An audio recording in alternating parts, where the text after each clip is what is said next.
Hello, everybody. Can you hear me? Yes, Rod. Okay, thank you. Okay, welcome again to the workshop on palm oil, sustainable supply chain, and sustainable landscape. I would like to remind the group, yesterday's group, have you submitted your supply chain summary? Yes, for yesterday's workshop. Okay, I hope you have submitted as the link has been delivered to you, has been sent to you yesterday. Today, we are going to talk about deforestation. Yesterday, we come out with supply chain. How can we keep the supply because it's a limited resources and then very high demand? How can we upgrade the production without with the no deforestation policy? That's a problem because land area is very limited, and the only thing we can do, just like yesterday, is just improving the production capacity of the smallholders because they own the very massive space of land that can be improved. Okay, today we have two presenters. One is Jen Makroda and Janice Lee. The first session will be given to Mr. Roda from Sirat to talk about the deforestation, followed by Janice Lee. Before we go with these topics, we would like you to join our pre-test. Again, I want you to grab your handphone. If you use tablet or laptops, you can go to www.menti.com. Okay, and then find the code 218450X7. Okay, go to www.menti.com and use the code 218450X7. The link to menti.com also set in the chat box. You can click the chat box, then the sites will appear in your screen, and please use the code 218450X7. Please respond to the questions. The first question is, what is deforestation?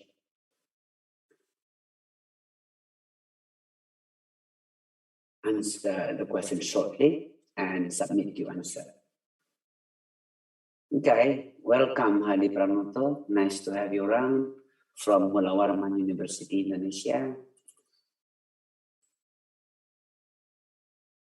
Thank you, Pak Andi. Okay.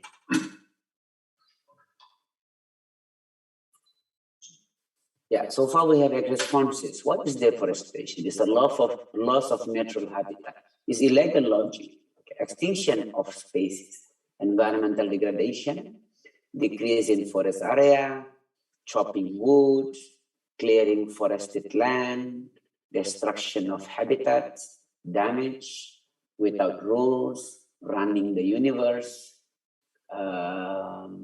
forest destruction, industrialization, harmful effect, loss of natural forests, loss of natural habitat. Okay, 15 responses so far.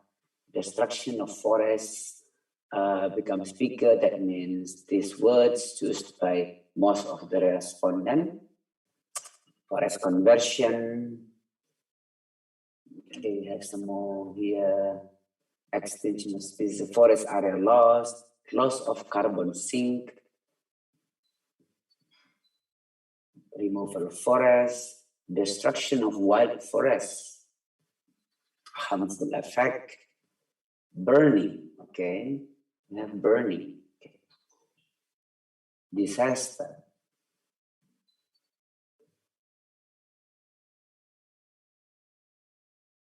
okay, 20 responses now. Then from the brainstorming, we know that the deforestation is illegal logging and destructions of forests. That's the bigger words we have on the screen. Oh, clear of native vegetator.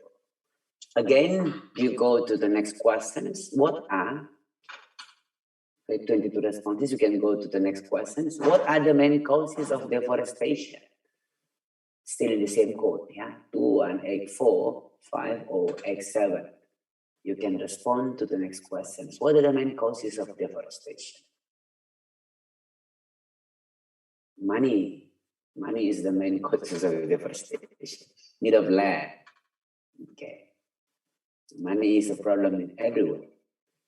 Okay, for responses, poverty, palm oil, human, tobacco, yeah, industrial. Illegal logging is also the causes of deforestation.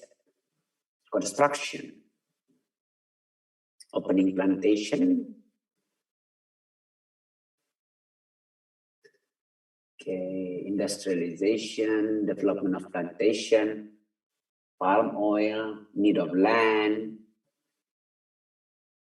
infrastructure, competition of land uses, human-induced, lack of regulation, lack of consensus, land clearing. Okay, 19 responses. Urbanization, industrial agriculture, capitalism,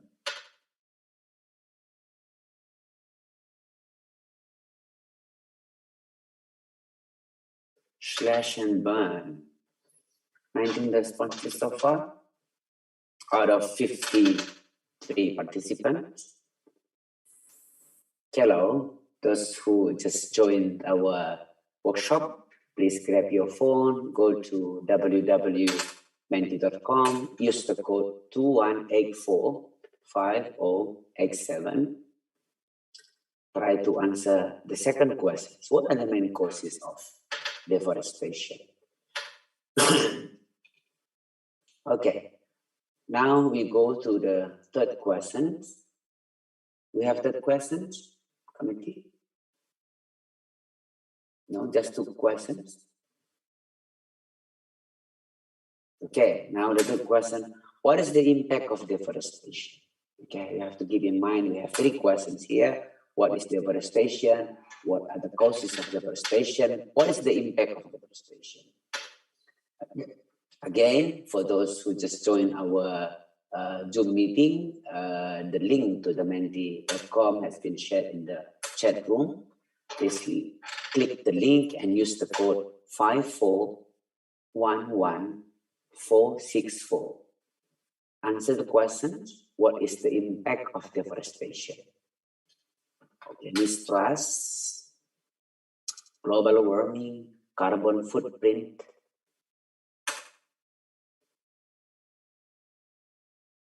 rising temperature, climate change. That's the impact of deforestation. We have global warming, we have pollution, we have climate change, climate crisis, mistrust. Animal lost their habitat. Recording in progress. Biodiversity destroying. Okay, 14 responses so far. Okay, the word global warming seems bigger. That means most respondents think that the impact of deforestation is a global warming. Okay, global warming, animals lost their habits, climate change, loss of biodiversity, more poverty. Okay, so the causes are poverty and money, and now the deforestation causes more poverty, natural disaster. Ecosystem fail, 19 responses so far.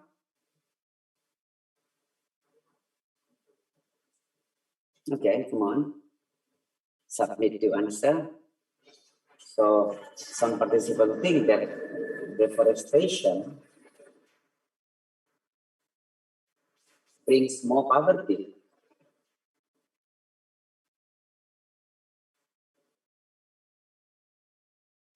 Okay, 22 responses. Social issue of indigenes,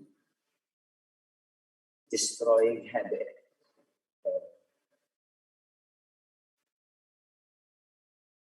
Yeah, we got two big words here, global warming and pollution. So deforestation will have impact on the global warming and the pollution. Okay, 23 responses. Thank you. All right, to give you a clear view of what deforestation is, we want you to watch a video playback. Admin will play the video for you.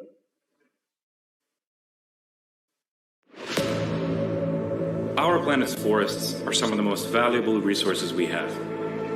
They provide us with clean air, a source of food, construction material, and much more. Even more importantly, forests are a major line of defense against climate change. A single tree can absorb as much as 48 pounds of carbon dioxide from the atmosphere each year, which makes them the most effective CO2 scrubbing machines we have. Despite this, forests are being systematically eliminated all across the world. A process we know as deforestation.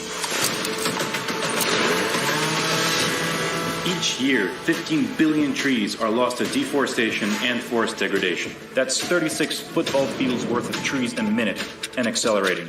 At this rate, the world's rainforests may be completely gone within 100 years. This makes deforestation responsible for around 13% of the world's carbon emissions, making it a major driver of climate change. Not only do we need trees to absorb our carbon, when they're removed, much of the carbon they have stored is released. Rapidly growing agriculture is responsible for the vast majority of deforestation. Global demand for food, especially meat, forces millions of acres of forest to be cleared for cattle, soybean plantations, and palm oil production. Timber and fuel extraction, as well as wildfires, drive the partial destruction of forests, known as degradation. All of this is driven by our relentless economic expansion and population growth, with both set to continue increasing dramatically.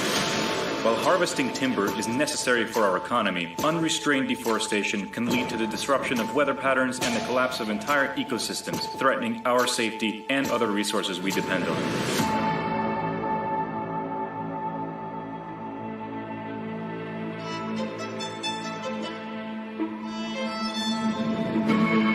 So what's the solution?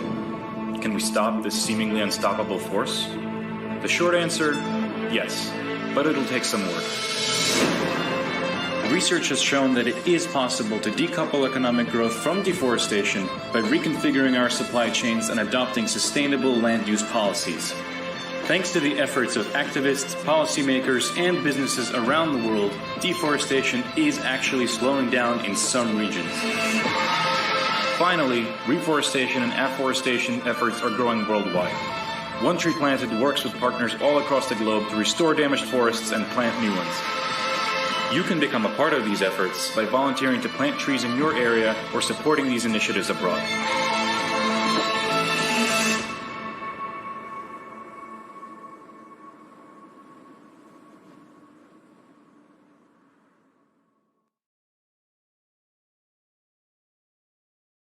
Okay, thank you. We hope that the video playback has opened your horizons on what deforestation is all about. Following the video, we have a presenter here, Mr. Jan Makroda. He is a President and Regional Director for Southeast Asia Island countries. At CIRAT, okay, coordinate CIRAT collaborative research and development and training programs with various partners in the region, which is based in Jakarta, starting from 1st September 2021. Focus research on the value of change, the industrial organization, the sustainability and the geopolitics of forests, oil palm, biomass, and biorefineries, and other plantation commodities. 6 years working at the Forest Research Institute of Malaysia and 9 years at University Putra, Malaysia. He is an economist by training, a PhD in comparative dynamics of developing societies at Paris Diderot University.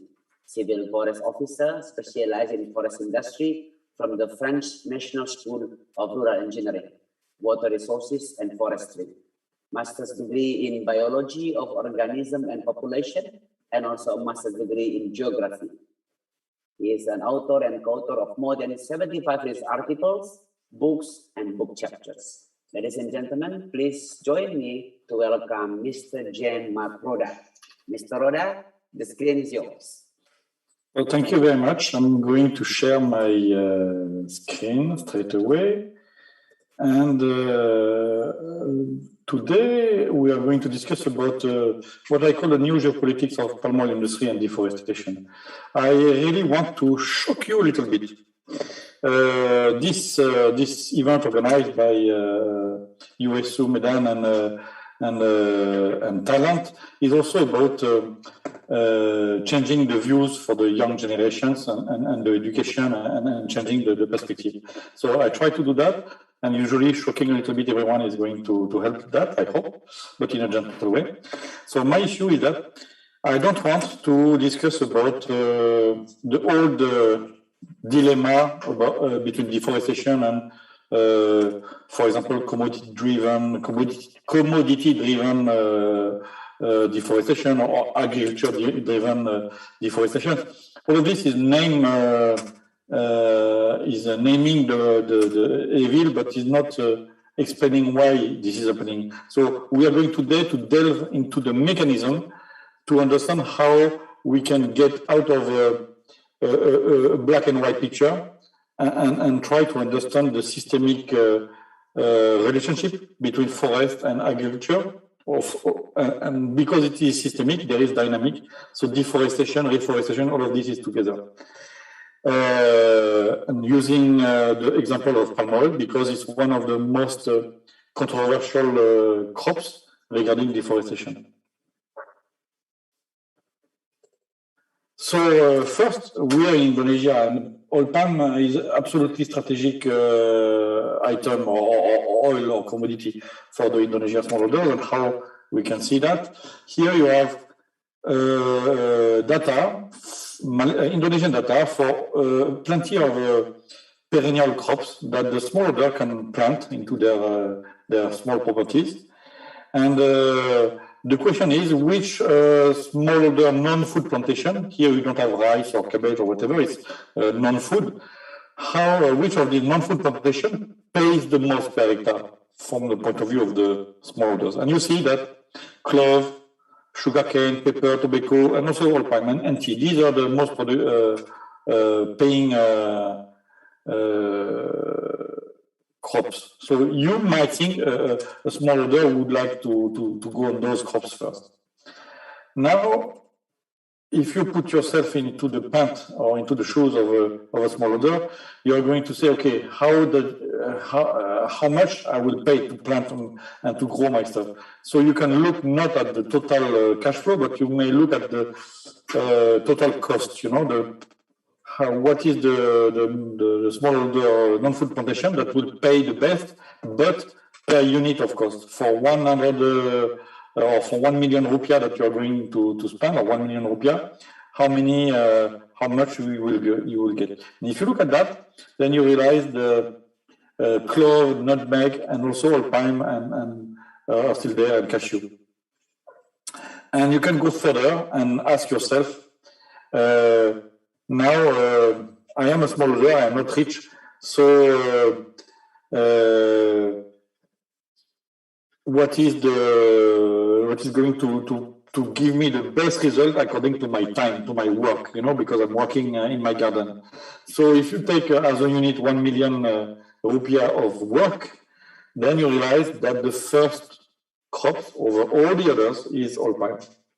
And this is the good perspective to have. When you are a smallholder, you're not rich. So your own commodity is your time and your work. So you work to feed yourself, and then you have some extra time. You need to work a little bit to create some supplemental revenue. A normal smallholder with a normal common sense is going to go to oil palm, because this is what will bring you the most for the minimal amount of work. And if you put all those results as a synthesis in a map, you realize that seeing the cost from a smallholder point of view has two components: the work of the cost, and also the other cost than the work, like investment cost. And you see the dotted lines, they are the line of ISO costs, the same cost. So you have the oil palm, which is very close of the 1 million rupiah line. So all the crops that you can do will go there. And you have your total cost of hectare. If you are smallholder, you are going to look for the minimal cost of hectare. So no wonder you have a lot of smallholders working in that area, And when you look in that area, you see that finally oil palm is one of those that gives you the most of total revenue with the minimum of work. And you have two routes. The route of high work, which brings you to rubber, and the route of less work, which brings you to oil palm. If you choose the rubber route, you will have a lot of work, but you will have less cost on the other side. If you choose the oil palm route, you will have maybe less work, but a bit more cost on the other side. And you may ask me why not everyone is choosing cashew, because cashew is ridiculously in terms of cost. But the reason is cashew cannot grow everywhere easily in Indonesia. You need some dry time, and you also need an amount of quasi-industrialization. So it's not that easy for Indonesian farmers. So you cannot plant it everywhere. Now, we understand why all the smallholders they always want to plant palm oil. There is no real secret behind that. And now I give you another perspective. You know that a lot of people blame the palm oil for deforestation, including blaming the smallholders. And one of the solutions that you hear in the media is we use imported deforestation. And if we avoid imported deforestation, maybe we are going to change something. So a lot of people think that they may regulate palm oil trade, and at least the part of the palm oil trade that is supposed to carry some imported deforestation. Here I represent the world trade, CPO trade, and you see mostly produced CPO by Malaysia and Indonesia. It mostly goes to Asia, a bit to Europe. I put in red, because I'm French citizen, I put in red what is going to France in red. So if the French government is declaring that they are fighting against palm oil imported deforestation, this is the red lines. That's where they can act. So actually, it may be a lot of goodwill, but it has a very limited effect on the real deforestation. And this is the same picture, slightly different. If you look at the refined oil, and again, the weight of Asia is very big. The weight of Europe is way smaller, and the Africa has more weight in this case. Now, I have two countries to compare, and since I have been working a lot in Malaysia, I will give you examples of what we did in Malaysia and what we should do in Indonesia. We haven't done it yet, part of it only. So here, what you see on this graph is the real Malaysian deforestation by in black, the real Malaysian deforestation. We are going to see the real deforestation by the oil palm. Here is total forest loss. And we know those numbers with a very exact number every 5 years, because Malaysia has a quinquennial plan. So every 5 years, they do all the detailed statistics of their cadastre and they count all their agriculture, everything. And with that, they check every 5 years what is the status and what is the plan for the next 5 years. So it gives you dots every 5 years or precise and exact quantity of the agricultural status, but also of the forest status. And then you can compare by the last 5 years, what was the exact forest loss in the 5 years. So that's why you have those, 5 year steps. So that is the real map of the real deforestation since 1950.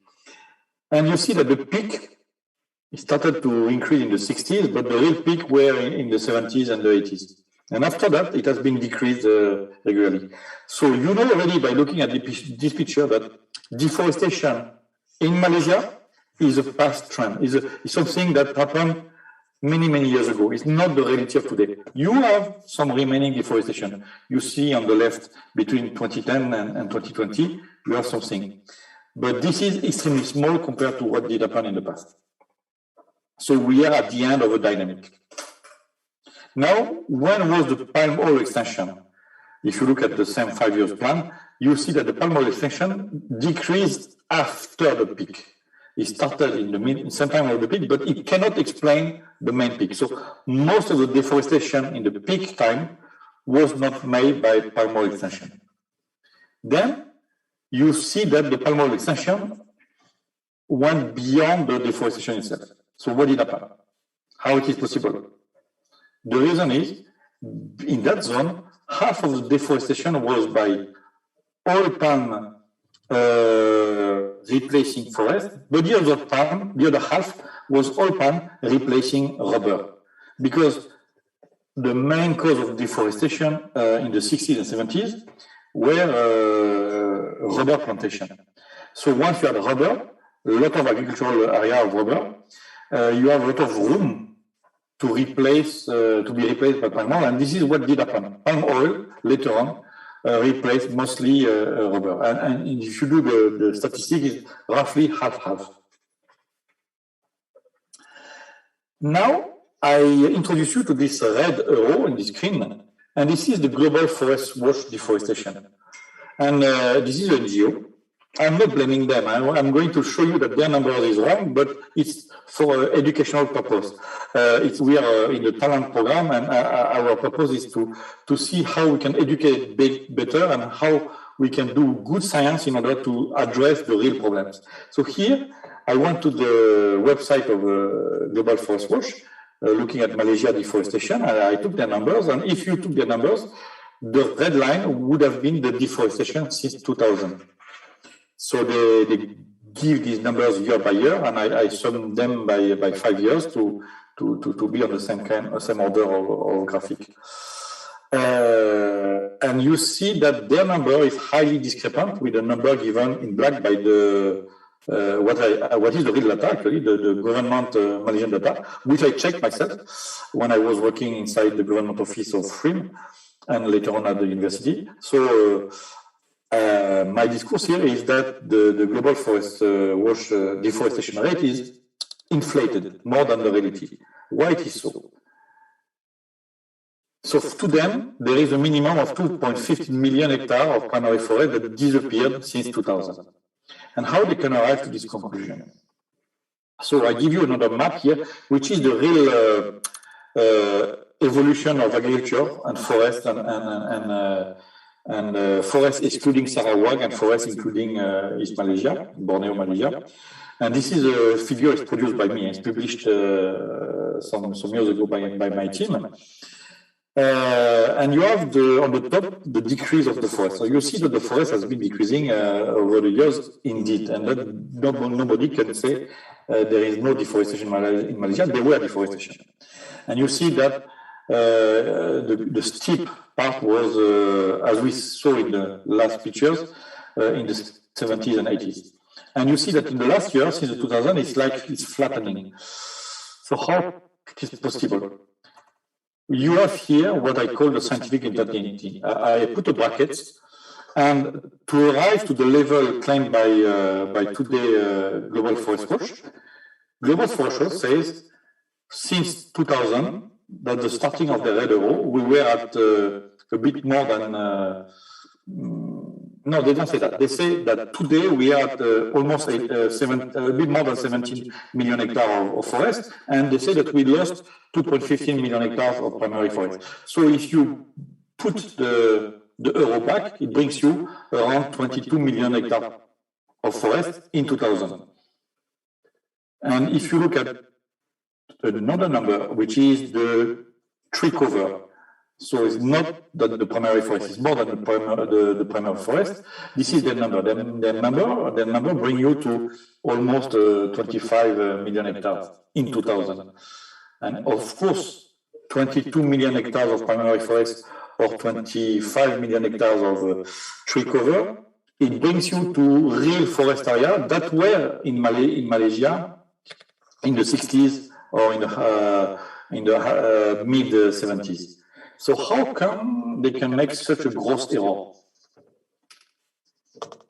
How such errors can happen? So such errors can happen if we understand how remote sensing works. the team are goodwilling, and there are people working on satellite data is available now everywhere in every computer all over the world. And how does it work? You get a satellite picture like on the left. You know, you have many colors. All of this is representing what the satellite did you. You put that in the computer, you use different algorithms, and you get what is at the right, a classified map. A map where you have, say in this example, 4 land uses. It can be more, it can be less. It depends on the map you're looking at, and it depends on the country you're looking at. And it depends very much of the algorithm that you're using. So in this case, you have a real picture that gives you water, forest, urban zone. They call it asphalt, but it's urbanization in gray, and agricultural soil. So that's the classification. And they use that classification to compute the hectares of forest. Problem is, you have many different algorithms and many different methods. So this is an example of the same picture that will give 9 different maps if you use slightly different algorithms. So that's the job of the scientist, to choose the best algorithm.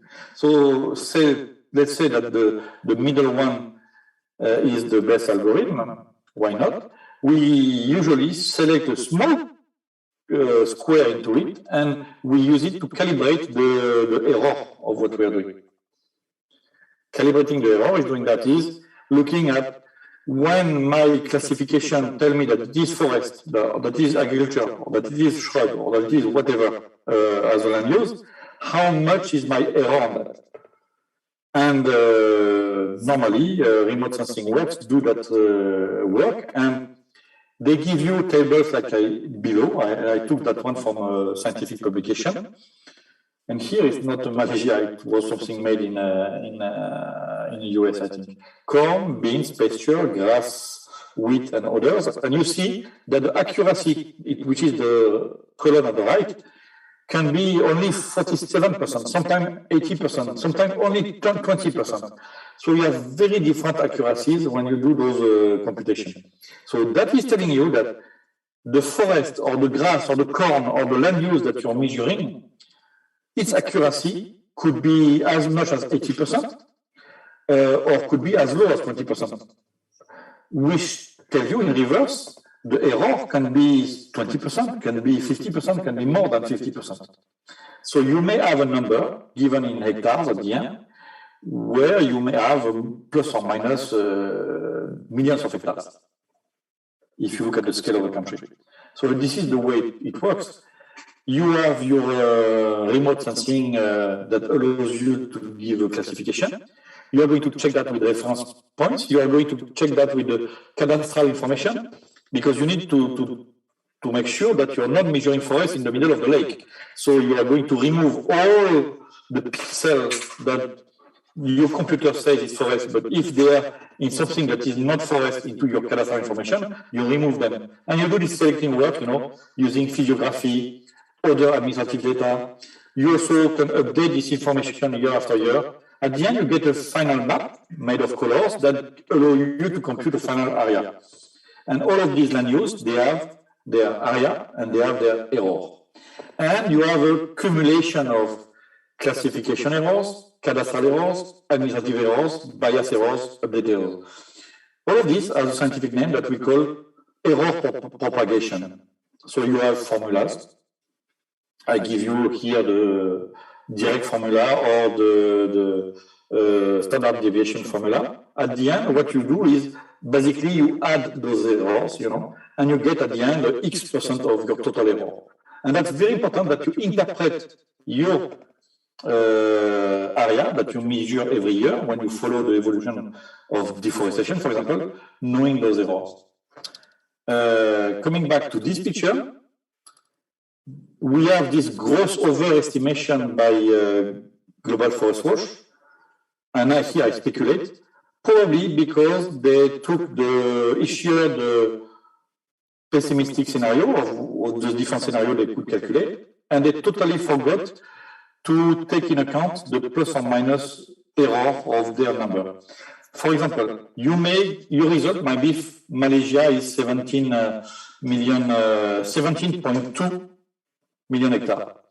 And the next year, your result might be Malaysia is 17.15. But if your error is plus or minus 1 million hectares, the two numbers are no different. They are below the difference, the significant difference of the two measures. Then in this case, you should say there is no difference because what we observe is below the sensitivity of the tool that we're using. But if you don't say that and you add all those differences and you always take the worst because your agenda is to show that there is something happening on the field, you may end up doing gross errors. So my discourse here is when we discuss about deforestation, we have to be extremely careful to use science, methods, and unbiased views.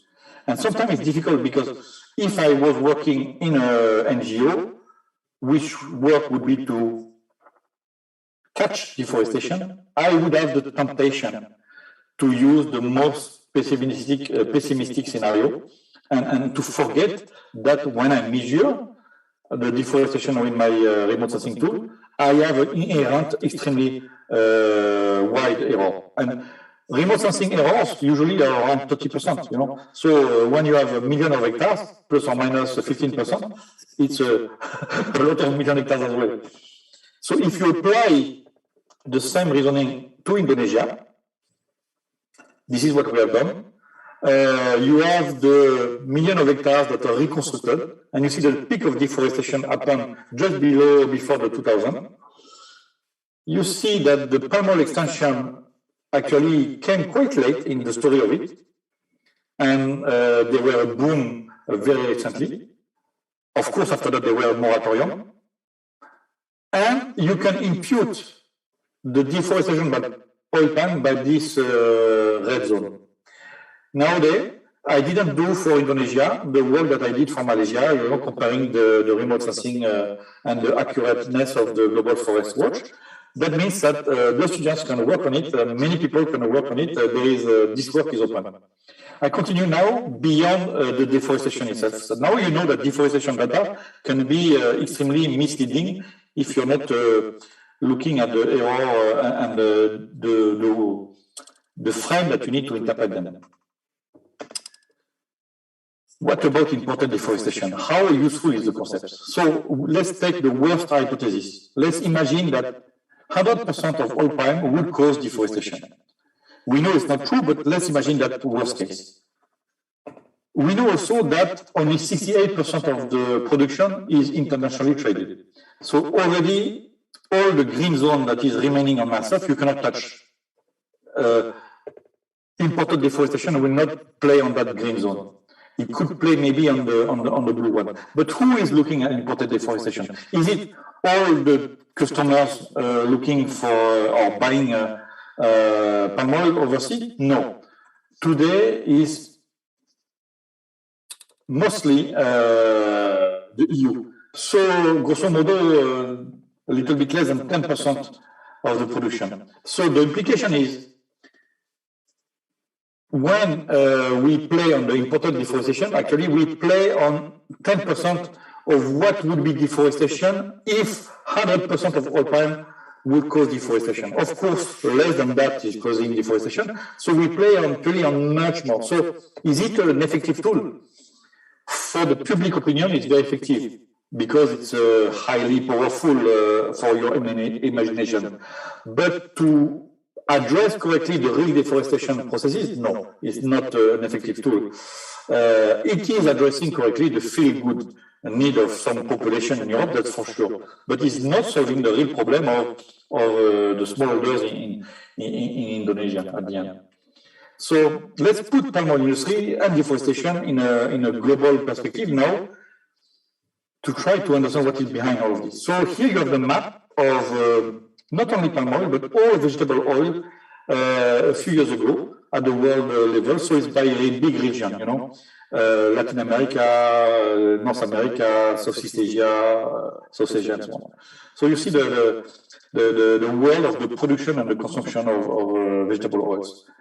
And if you put that in terms of where you grow that and how many tons per hectare you produce. And that idea of tons per hectare, it is the idea of sustainable intensification of agriculture. You need less land to produce more. If you do sustainable intensification, then you can produce more tons per hectare.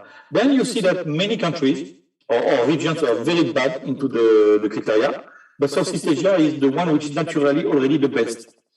And it's not because Southeast Asia is better than the others. It's basically because Southeast Asia is the main producer and the main place of producing palm oil, and palm oil, oil palm is one of the most productive plants on earth. So it demands less hectare to produce more.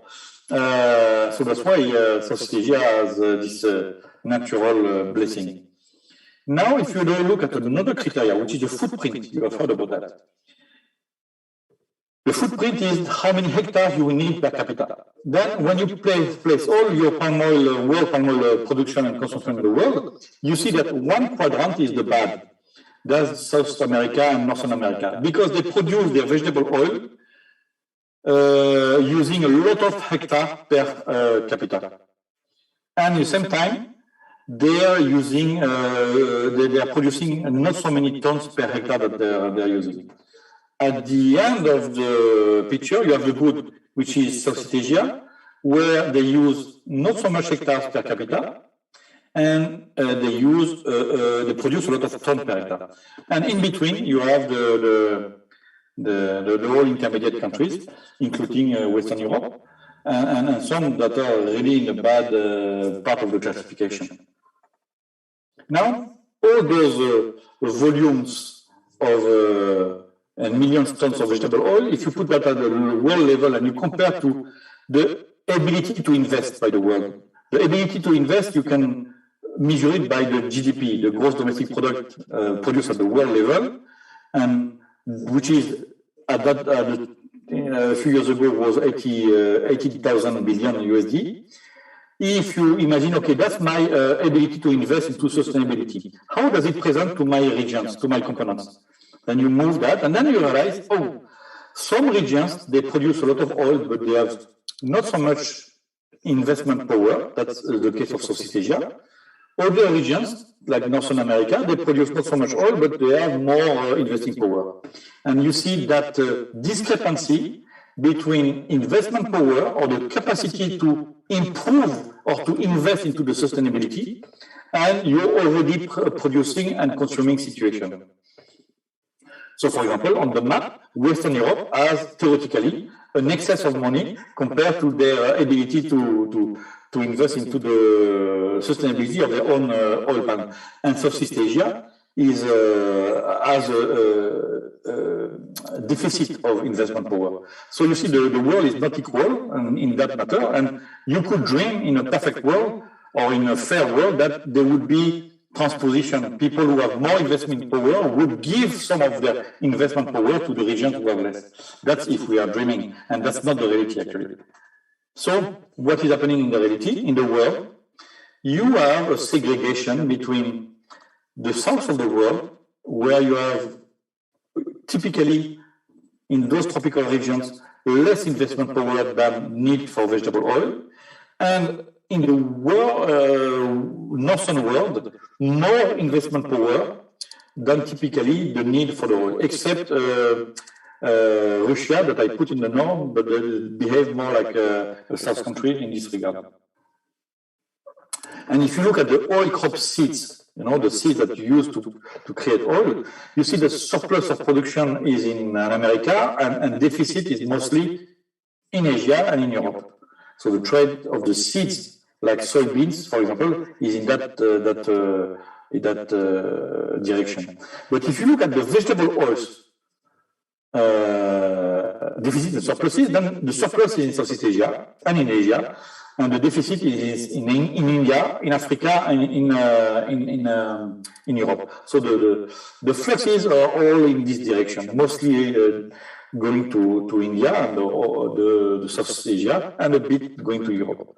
So you understand now why there is a crispation.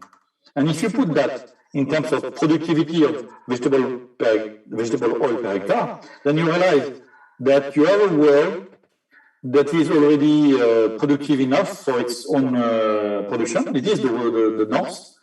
And you have a world where some parts, like Malaysia, is extremely productive, but some other parts, like South Asia and Africa, are still very low into their ability to produce. So you have a very real challenge to finance the sustainability of those productions.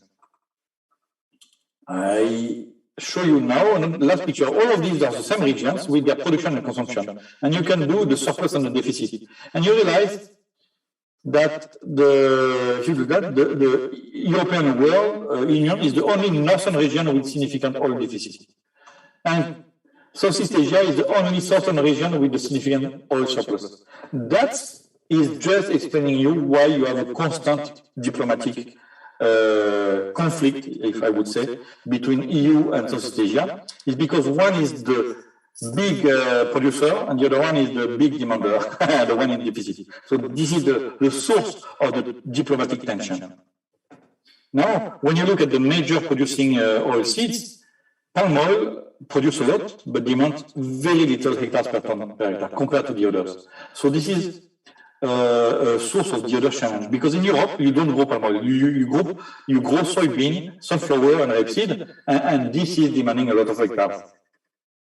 So this brings us to an evolution that happens all over the world, but I use here the French example. Over the centuries, when people became less hungry until they stabilized with their total energy intake, that is the black curve, their intake of cereal and potatoes and pulses increased and now decreasing, and their intake of vegetable products and fats, vegetable fats and oils increased. You see that stabilization here. And you have the exact same picture if you look at the kilocalorie in the diet. So the carbohydrates come down, the fat come up. So what you have there is a trend that you find everywhere in the world, which you can illustrate by this one. When societies are becoming richer, they have more income, or when they are becoming more urban or with more cities, their intake of fat products and vegetable fat is increasing. And if you look at that in the world by developed country, you see the developed country already reached their saturation level. They are not going to consume more. But the developing countries and the least developing countries are going to continue to have more and more need for vegetable oils. So they are going to need more agriculture. They are going to need more land.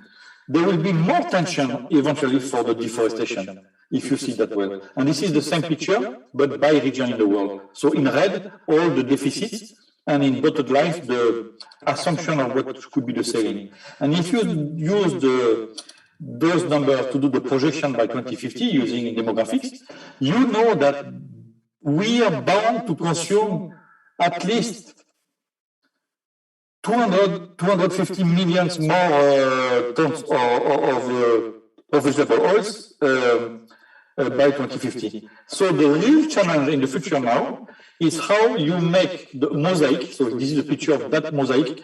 The forest is not well represented, but you have the forest and you have all the other agricultural land. It forms a system, and these systems need to produce much more to feed the population in the world. There is no discussion.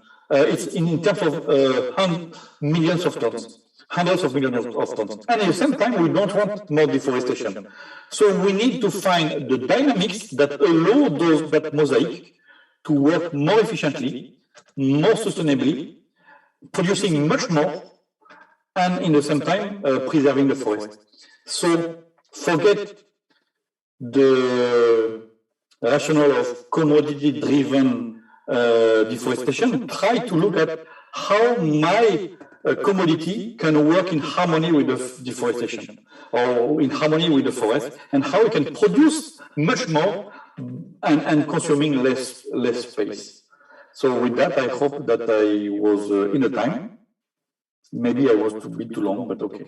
Sorry for that. Let's work together for the tomorrow's agriculture. Thank you very much. Thank you, Jean Max Roda. A very interactive picture you have shared. Yeah, Following presentation of Mr. Makoda, I would like you to join me to enjoy the presentation from Ms. Janice Lee. Ms. Janice Lee is an assistant professor at the ASEAN School of the Environment, NTU Singapore, focused research on socio-ecological systems such as the consequences of rural land use and land cover change on biodiversity conservation and human livelihood, South Asia's oil industry, food security concerns in Asia, fire activity in Sumatra, and ecosystem restoration and cropland abandonment processes in Asia.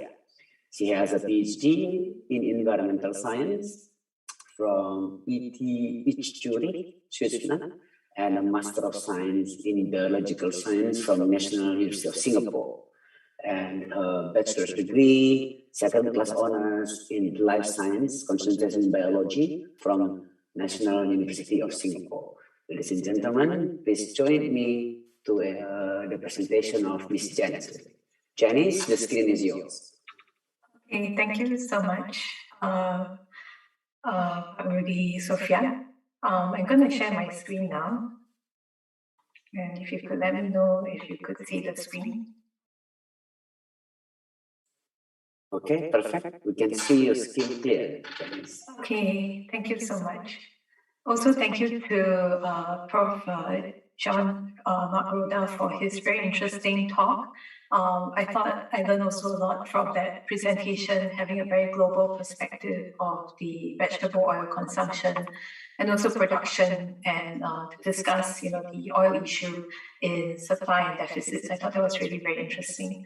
So I think from my end, I had actually presented, or rather I would be presenting a little bit more about the role of, these issues. Also, towards the end, bringing in the role of Singapore, because Singapore is it's not a country that produces palm oil, but it is a country that's very involved in the trade of palm oil and also very involved in the production of palm oil, because many of the companies that are based in Malaysia and also Indonesia also have their businesses in Singapore. So I will run through the first few sections of my slides quickly, because I think maybe some of this have been covered yesterday. Just a bit of an introduction to myself. I'm from the Asian School of the Environment and also at the Earth Observatory Singapore. We are quite new as an institute in the Nanyang Technological University of Singapore. But if you're interested to know more about the Earth and Environmental Sciences, please feel free to check out our websites.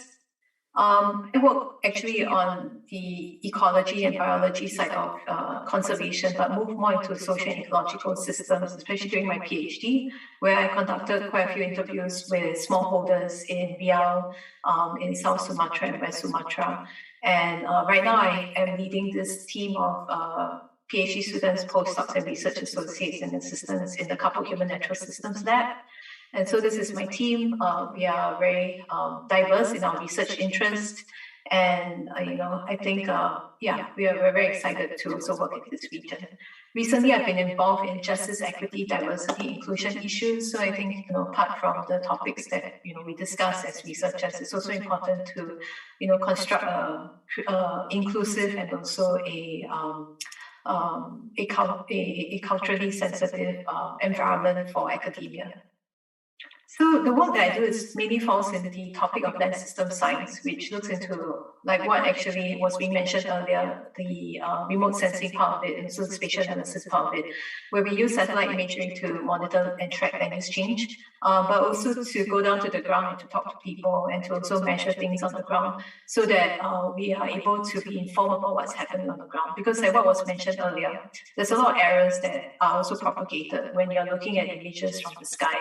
And sometimes, you do need to go down to the ground and to ground truth what you're seeing, and whether or not deforestation is happening, or you're just looking or observing a rubber tree being converted to an oil palm tree, for example. So that, in that sense, doesn't really fall into the definition of deforestation that actually started when, the presenters were asking you guys for what your definition of deforestation is.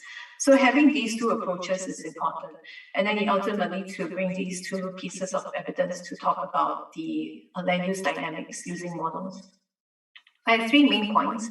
One is that land use change is a major contributor of climate change and biodiversity loss, as you guys have also discussed in the session earlier.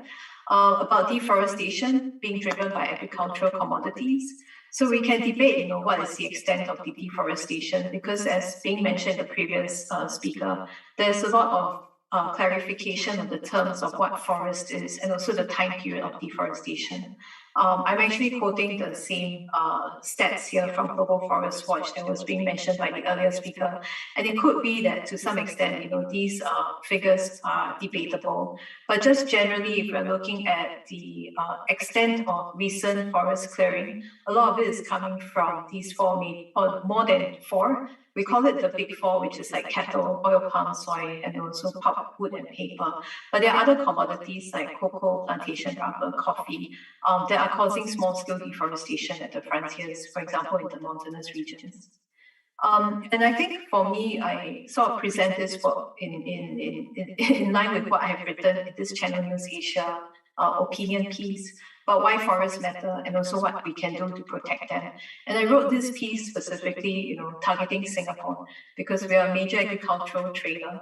And I think, the policies that we put in place in terms of regulating our businesses in Singapore can do a lot and can have an outsized impact in terms of how the processes on the ground are being executed. So my outline for today's presentation would be generally to talk about the peatlands and also forests and their benefits, but I think I would go through that quite quickly in the light of the half an hour that I'm given. I'll also talk about commodity-driven deforestation, what the effects are, specifically focusing on palm oil, but I think everyone here is actually very familiar with that, so I might also go through that somewhat quickly. And then lastly, to talk about Singapore's role in sustainable landscapes in Southeast Asia. So starting off with forest, I think, this is something that might be already well known to all of you, since we also have folks coming from Thailand, people who are in Malaysia, Indonesia. I think you're very well aware about the role of forests in this region and how it's an important site for biodiversity as well. We often call Southeast Asia a biodiversity hotspot. And if you're interested to know what that means, a hotspot for biodiversity just means that in these locations, it's where you have a high level of endemism, so you have very unique species that cannot be found elsewhere, and also a very rapid pace of habitat loss. So if we look at Southeast Asia, we are just right smack in the biodiversity hotspots in the world. But of course, we're not the only ones. You can see on the map where the other biodiversity hotspots are. And this often overlaps with the tropics because that's also where countries are developing, they're looking into clearing land for other land uses. So there's this competition of land. And so that's also where we have high levels of endemicism. And therefore, lots of the biodiversity hotspots tend to be concentrated in the tropics. There are many different forest types when we're looking at the forests in this region. I won't go over most of them, but focusing mostly on the lowland forests and also the peats-on forests that we have in this region. So forests bring lots of benefits in terms of carbon sequestration, water regulation, for biodiversity. And also it provides a source of livelihoods for people, right? So people derive, say, their livelihoods either by extraction of the natural resources, or they also derive other kinds of ecosystem services from these forests. So, for example, a connection with the forest, cultural identity, their spiritual identity as well. But as mentioned, there are these threats related to the threats related to forests, things like logging, things like conversion to agriculture, things like fires. And these are all very challenging issues to address. Just generally, if we were to look at Indonesia, the trend of primary forest loss as being detected by remote sensing has been increasing over time. So in this case, this is from 2001 to 2012, right? I don't really have those figures that are past 2012. This is drawn from a study by Margono in 2013. And you can see that this change in forest cover also differs across the different islands. So in Sumatra and Kalimantan show more forest cover loss simply because, they had more forests to begin with. And if you were to focus more on the island of Borneo, so Borneo consists of Indonesian Kalimantan, you also have Malaysian Sarawak and Sabah, and also the state of Brunei, right? We can see that deforestation trends have been pretty rapid over the last few decades, since the 1950s to present time. I was talking about this map earlier and how, when I was a student in the 1990s, we often talk about the Kalimantan forest as a very impenetrable heart of Borneo kind of like forest. But now when we look at the forest cover in 2020, we can see a lot of it has already been cleared and converted into either because of fires, so they are mainly just wastelands, or they are converted into plantations. And just generally, the loss of forests can lead to the loss of ecosystem services. So it isn't just the relationship of the losing of forests to the loss of biodiversity for nature's sake itself, but also can affect us. So, for example, one of my PhD students, Mohammed Nubis, he's working on the land cover change in Aceh and looking at how that is related to events with regards to flooding. So trying to track, spatially, what are the patterns of deforestation and also patterns of flooding frequencies in these areas. So I talked quite a bit about mineral forests. What I'd like to switch over here is about peat swamp forests.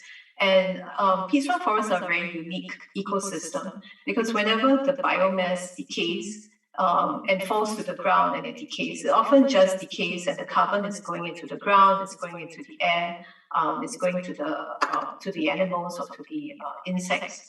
But in a peat swamp condition, the water or the soil is waterlogged. So whatever biomass that falls into these conditions, they remain or rather they decay at a very slow pace. So this process of slow decomposition of biomass over thousands of years leads to the accumulation of peat. And the development of peat ecosystems are really unique. They are found in the coastal areas of Sumatra, in Kalimantan, also in parts in Sarawak, generally because of the rise and fall of sea levels and a very unique geological history in Southeast Asia.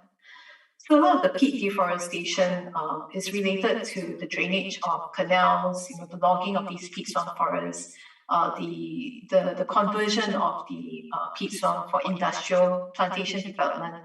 And more recently, people have also been pointing towards the conversion of these forests by small-scale farmers, for example. So it's a very complicated and complex history in terms of how and why this deforestation had taken place. But one of the key things about opening up a peat swamp forest is that the process of drainage is very damaging to the peatlands. So this diagram shows you how in an intact peat swamp forest, your water table tends to be located very close to the surface of the soil of the earth. And once you create canals, right, the water table starts to decline. And that exposes the peat over here to air. And that basically kickstarts the process of decomposition and oxidation, basically. And a lot of carbon is being released from these peat soils. In drought conditions, in conditions where there's really very little rainfall, and also if it's a season where people are clearing land for agriculture, if the peat catches fire, it is quite difficult to put that fire out because the fire doesn't just burn above ground, it can also burn below ground. And that's where you have even more, a faster rate of decomposition and release of carbon into the atmosphere. So the end stage of such a process, process of degradation, will mean that you lose the entire people in that area. And that also means that you're losing lots of carbon and bringing that carbon into the atmosphere, or it can also go into the oceans because the dissolved organic carbon moves through these riverine channels towards the seas and also the oceans. So this is an example of how fire over peatlands look like. You can see the smoke plumes coming out from the peatlands. And when I was, conducting fieldwork back then, when we were allowed to travel, we also witnessed how the fire was moving through the landscape. In this case, the fire is moving through the above ground, so we call these surface fires or flaming vegetation. And you can also see how in the peat itself, there's smoke coming out from the soil. So this is an example of fire burning below ground and smoldering peat. And with the consequences of the fires are tremendous, right? I don't think I need to explain a lot about this, but you have lots of health and also livelihood effects. This is an example of what we call the Rayleigh effect. So because of the biomass burning and also the very fine particulate matter from the burning, it interferes with the movement of light, and that basically leads to the reflection of lots of light except for the red wavelength of light. So whatever that you see in this area, because of the high density of particulate matter, results in this very dystopic kind of like red landscape that you see here. You also have the loss of plantations, like this is a smallholder oil palm plantation, and I think this is a dragon fruit farm that is being lost to the fire. And this doesn't just affect, of course, the areas where peatlands are located. You also have the transboundary haze effect. And just for scale, I can show you Singapore as this very small up here, and also the city of Kuala Lumpur in Malaysia, right? So environmental issues know no boundaries, right? So the movement of winds during the monsoon period then brings a lot of this smoke haze across the borders and then into Singapore and also into Malaysia. All right, so I'll talk a little bit about the topic specifically on palm oil. I think it's being mentioned by also by the previous speaker. I won't go so much into this because I think all of you are quite familiar with this. But just generally, right, I think what was being mentioned earlier about commodity-driven deforestation, there was a map that was trying to pin down where deforestation occurs and what causes deforestation. So this is a paper published by Curtis et al. In Science. And you can see that the bulk of the deforestation happening in South America and also in Southeast Asia is caused by commodity-driven deforestation. So somehow, right? It doesn't just have to be palm oil. It could be another coffee or cacao or pulp and paper. Most of the deforestation in the continent of Africa is driven by shifting agriculture, and then you can see in North America and Europe and also in East Asia by forestry. So that is basically the growing of wood for timber. So focusing on Southeast Asia, we don't grow so much soy. We don't really have that much cattle, but all these other commodities we do have, and these are being used to create everyday consumption products like paper, wood, and also what we are familiar with, palm oil here. It's a very versatile oil. I don't need to go into this too much. And recently, or not so recently, the market for biodiesel to use palm oil for production of fuel. So I was involved in an oil palm and biodiversity situation analysis by the IUCN Oil Palm Task Force. Together with a group of people, we were looking into reviewing the evidence related to oil palm and also biodiversity. And I think a lot of the findings that we had sort of aligned with what Dr. Jean-Marc Roda had mentioned, things related to the perspective of palm oil, like looking at all vegetable oils, right? Palm oil actually has got the highest yield. It is actually a really helpful crop.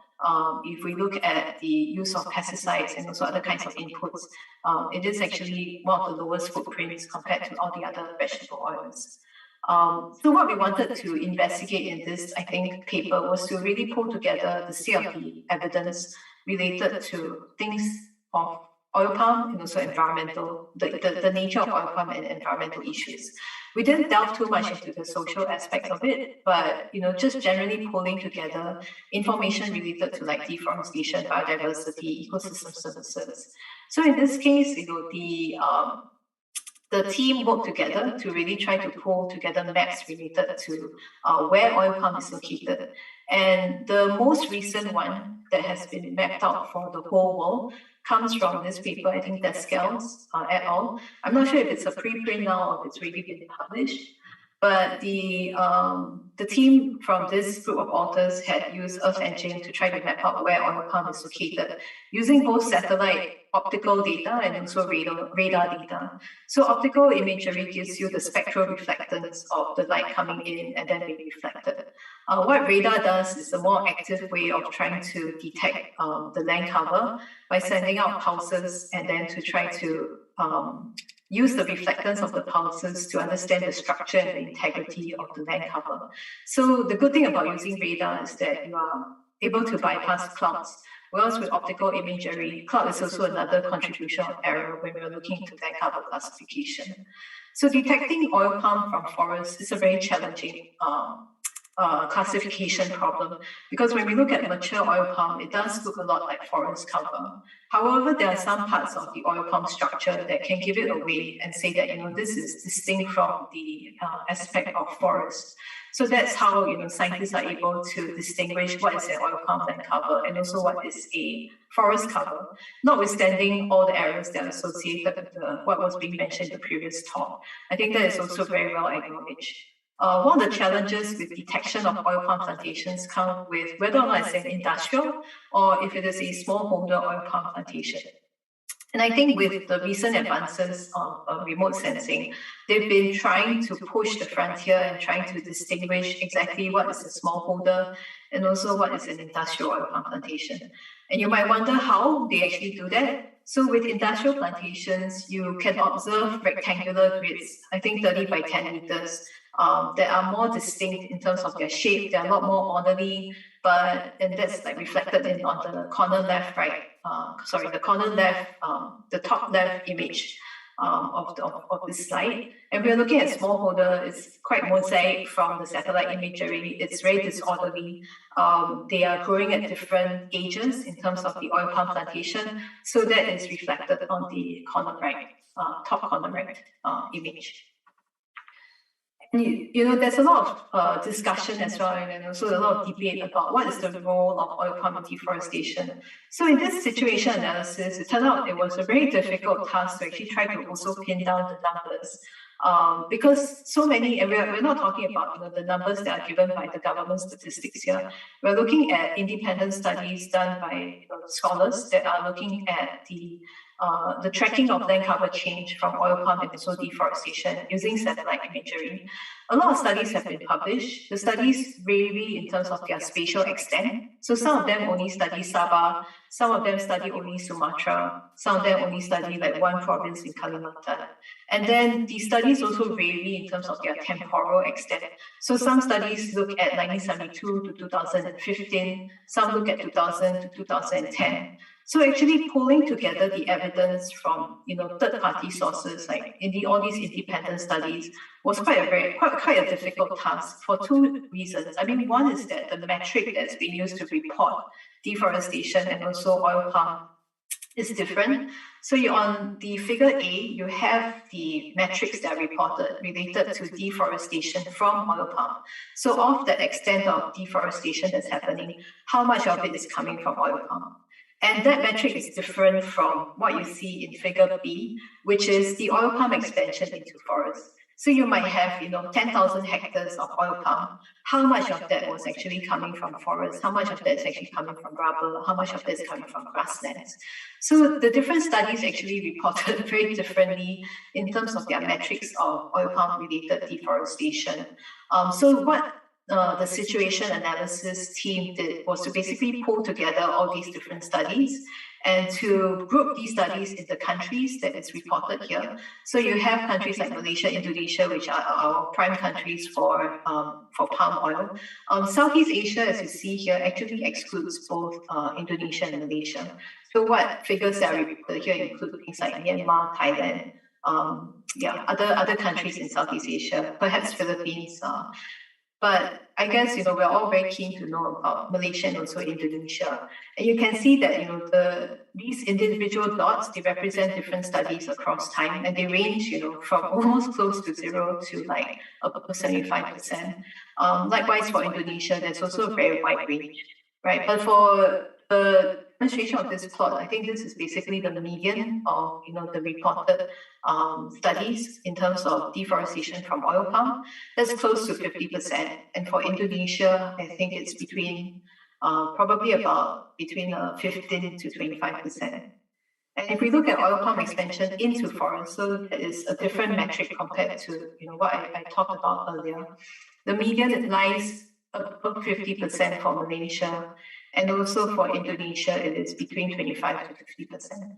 All right, Peru is also quite high, right, in terms of like the oil palm expansion into forests. But just take note, for example, Peru, the total extent of oil palm is actually not very big. right? So, however, whatever that is expanding in Peru is taking over forests. So these are just some figures that may be helpful in terms of our, in terms of supplementing what was being mentioned in the earlier talk. I just also wanted to highlight, where oil palm in terms of their expansion is taking place, especially in relation to peatlands, is important. So we talk about the importance of peatlands, and we can see from this map here, quite a lot of the peatlands in Sarawak are dominated by oil palm, and also on some of the coastal areas in Sumatra and parts in Kalimantan, but these are not very prominent. Quite a lot of the peatlands actually are coming from the acacia plantations, which is being used to produce pulp and paper. Janice, you have 10 minutes to finish. 10 minutes, okay, thank you. All right, so just to talk about also the change in land use and also trade-off for ecosystem services. That's also part of what the team did when we're looking at land use change and also biodiversity and ecosystem services losses. So whenever we change a natural ecosystem to a more intensive land use like croplands or plantations, you lose a lot of other kinds of ecosystem services, but of course the service for crop production is very high. So I think, like what was being mentioned earlier, how can we actually preserve that high or maybe medium level of crop production and yet at the same time sustain all other kinds of ecosystem services, which I'll talk about later in the third section of my talk. All right, I won't go into too much detail here. So just to show you like what were some of the findings with relation to the conversion of oil palm to forests, how does that affect species, for example. So when we look at the axis here, a decline in the y-axis and also a decline in the x-axis tells you that you have a declining species richness and also total abundance in the taxa that we're looking at in this graph. Also, there's a review of what are the ecosystem services that are affected by the conversion of forest to oil palm. I won't go into this as well, but there are quite a lot of studies that have been produced on this topic. And what are the social aspects of it that also are affected by oil palm expansion? This is not something that was being covered by the IUCN review, but just generally, I think if we're looking at the aspect of agrarian change in these areas, it very much depends on who are the people and what were their starting conditions, what are their circumstances when oil palm enters into the landscape, and that will determine their trajectory of change, whether it's for the worse or for the better. Right. Sometimes the rapid loss of these forests and also the emergence of new crops means that communities also have to adapt very fast to these changes, even though either by their own will or maybe not by their own will, but they still have to adapt and maybe plant oil palm in order to survive. So there's a very wide range, right, of livelihood impacts or effects from oil palm expansion. I won't go into these as well. It ranges from very amazing crop for people to be able to advance in their education and also in their livelihoods, into a completely different scenario where people's lands are being grabbed and people have been forced into poor labor conditions in order to live off their land.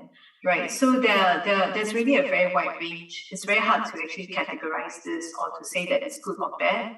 And I think generally we can say that the livelihood outcomes depends on the time frame of the analysis, the starting conditions, and also the types of actors that are involved in the study. Now, just ending off with this presentation, I wanted to touch about Singapore's role. And we're talking about supply chains here. So this is an example of the supply chain of palm oil from production to trade and consumption. And you can see that, of course, you have the plantations playing a major role, and we often focus on the plantations. There's really a whole host of actors that are behind the supply chain, from processing to marketing to retailers, right? And you have lots of countries that are involved. I think what's being mentioned earlier, so very nice flow diagram showing the movement of palm oil from the producing countries to the consuming countries. And Singapore is actually very much involved in all aspects of these steps for the palm oil supply chain. So how do we actually try to overcome some of these challenges in relation to trying to regulate or to attain sustainable palm oil? So some I think maybe I don't need to talk much about this. You'll be looking at this tomorrow under certification. So we have the RSPO, and also in Indonesia, we have the ISPO that looks into best practices in the plantation. And then with these best practices, they will be certified and provided a premium.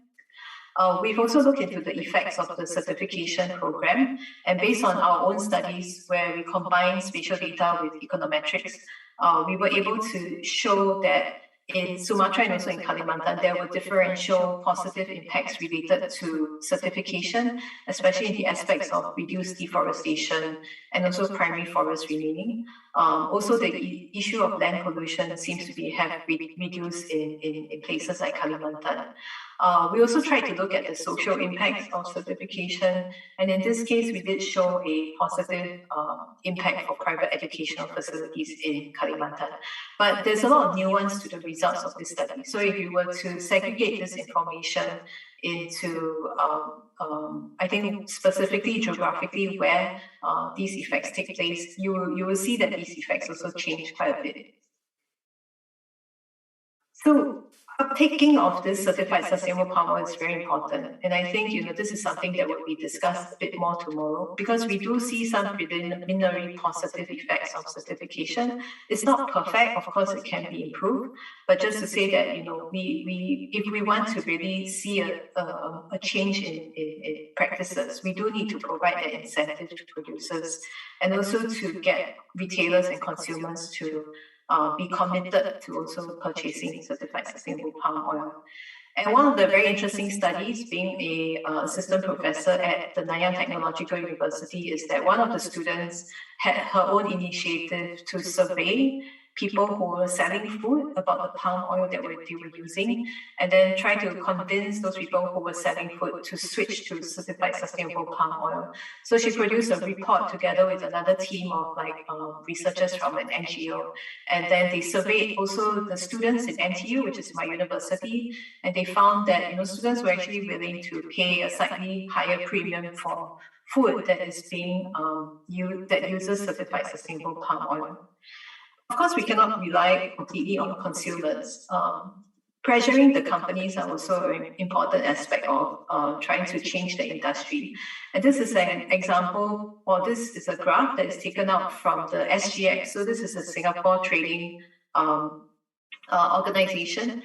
So in order to trade and to have your company listed on the Stock Exchange of Singapore, the Monetary Authority of Singapore has really mandated a compulsory sustainability reporting for all companies. So all companies have to talk about their disclosures in relation to their business and also climate change.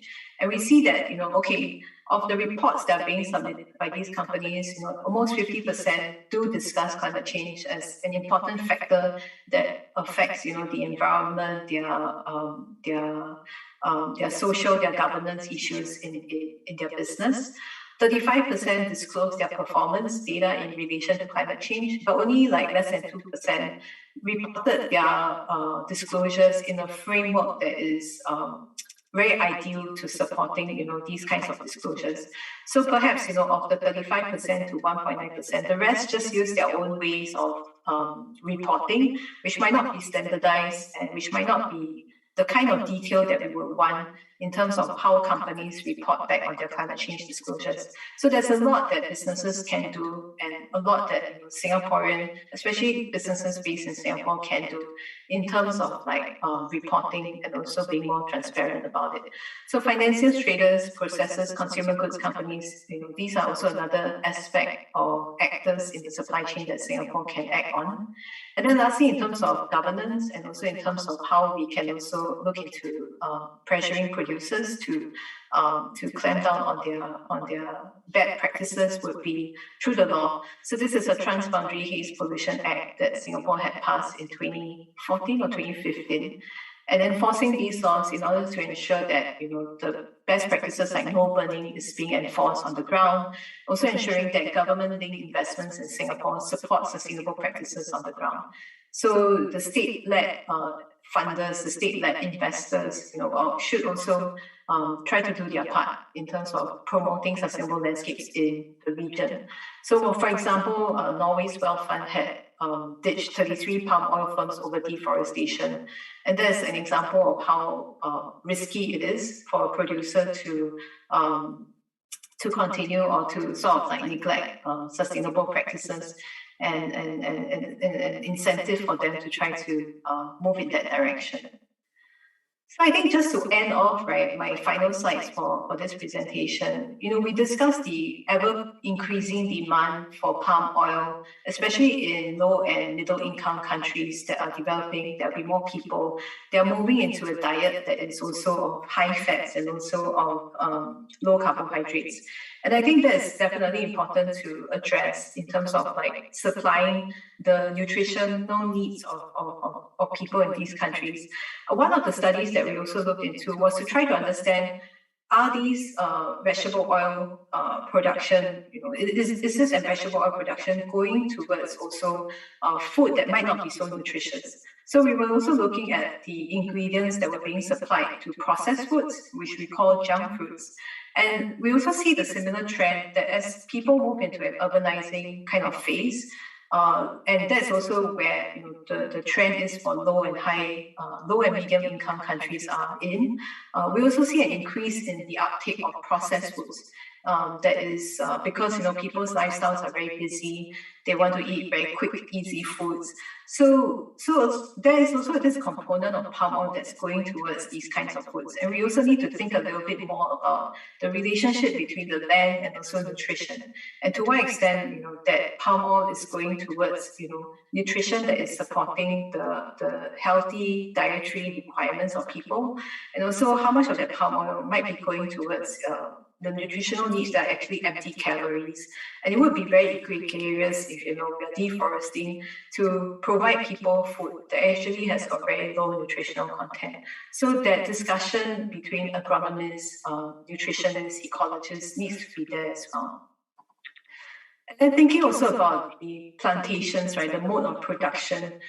We often think about plantations as sometimes being new because they are like in frontier areas, but these are really a part, think of colonial past also, right? These are new but old forms of production, these plantations.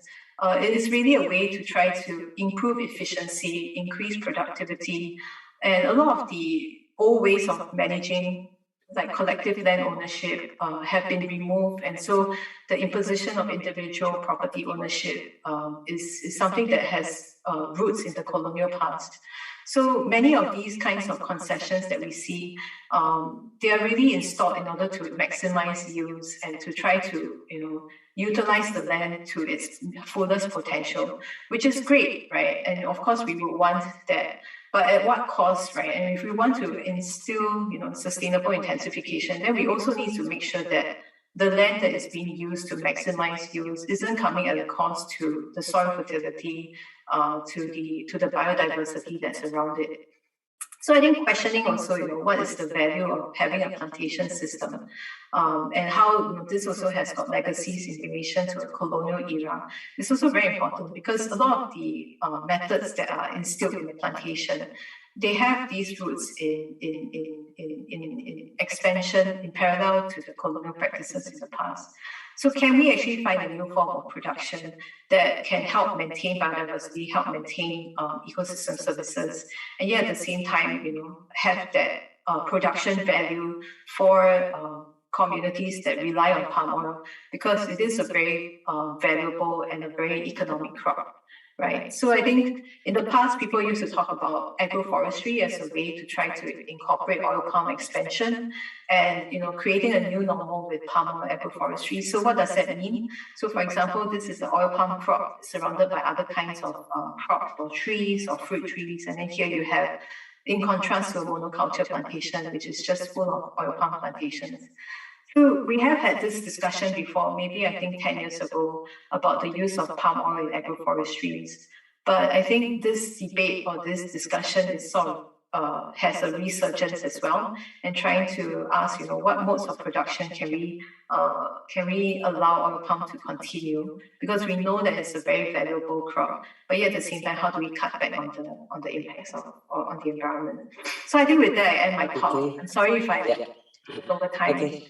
Thank you, Dr. Janice Lee. Very nice insights. Now we have a new perspective in the station. Before we jump to the discussion session, we would like to play a short video on IMT-GT. Admin, please share the video.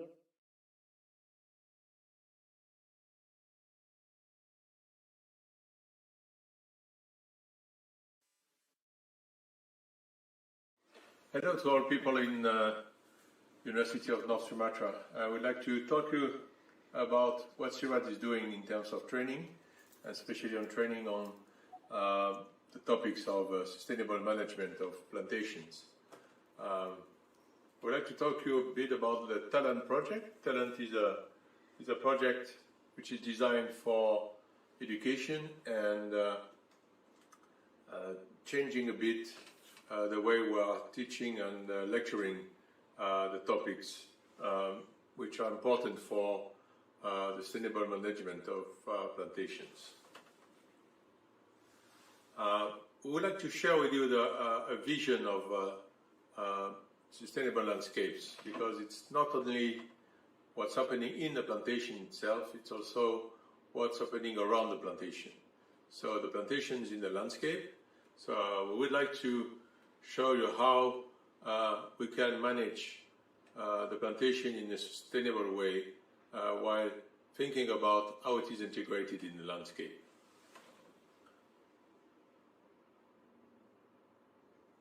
So what we realized very quickly that the plantation managers are more and more becoming sustainability managers, and they are in charge of more and more topics which are really related to sustainability.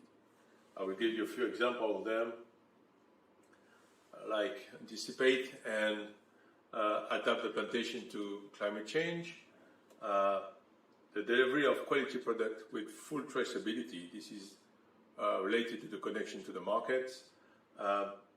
Take care of the communities, of course, not only in the plantation, but around the plantation, people in the forest, people who are looking for better products. So this is all the environment of the plantation. It can be just around you, but it can be in another part of the world, because people who are buying palm oil, who are buying rubber, they would like to know how and where this product is made and produced, especially for agricultural product.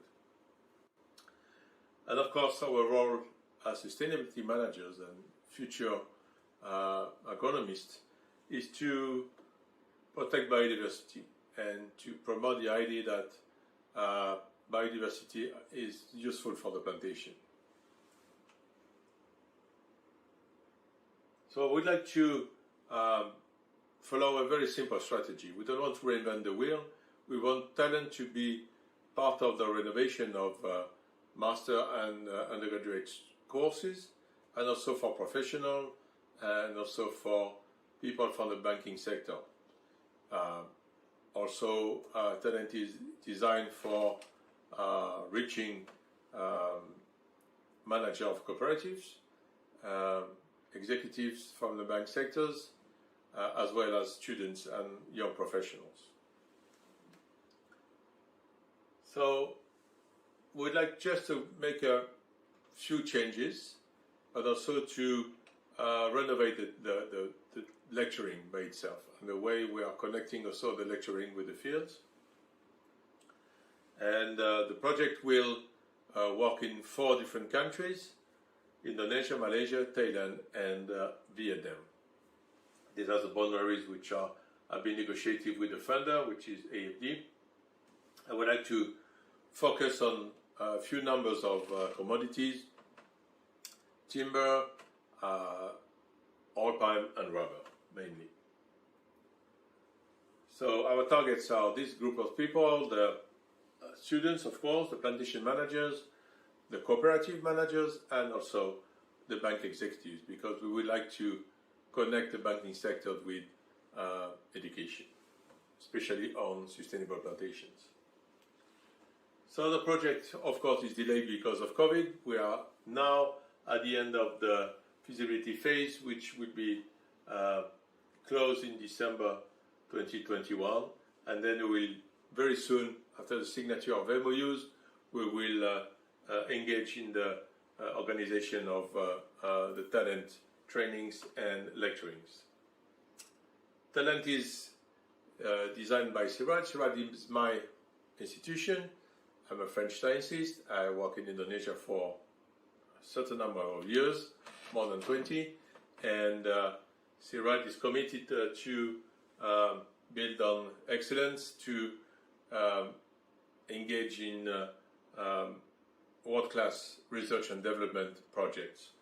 So CIRAD will implement the project, and the funder is AFD, which is a French agency for development, AFD, and which will provide 1.2 million euros for the success of talent. So without, I would hope we will share some questions during the workshop, and I wish you all the best. Take care of yourself, take care of your family, and see you very soon in Medan. Bye-bye. Okay, thank you. Now we go to the discussion. I believe you have a few things in your mind about the deforestation issues, what has been presented by Professor Mark Roda and Dr. Janice Lee. Please raise your hand, or you can type your questions in the chat box so I can read that for you. Okay, let me check. Okay, we have one question from Dr. Dena Khalid. Please, Dr. Dena Khalid, you can ask your question.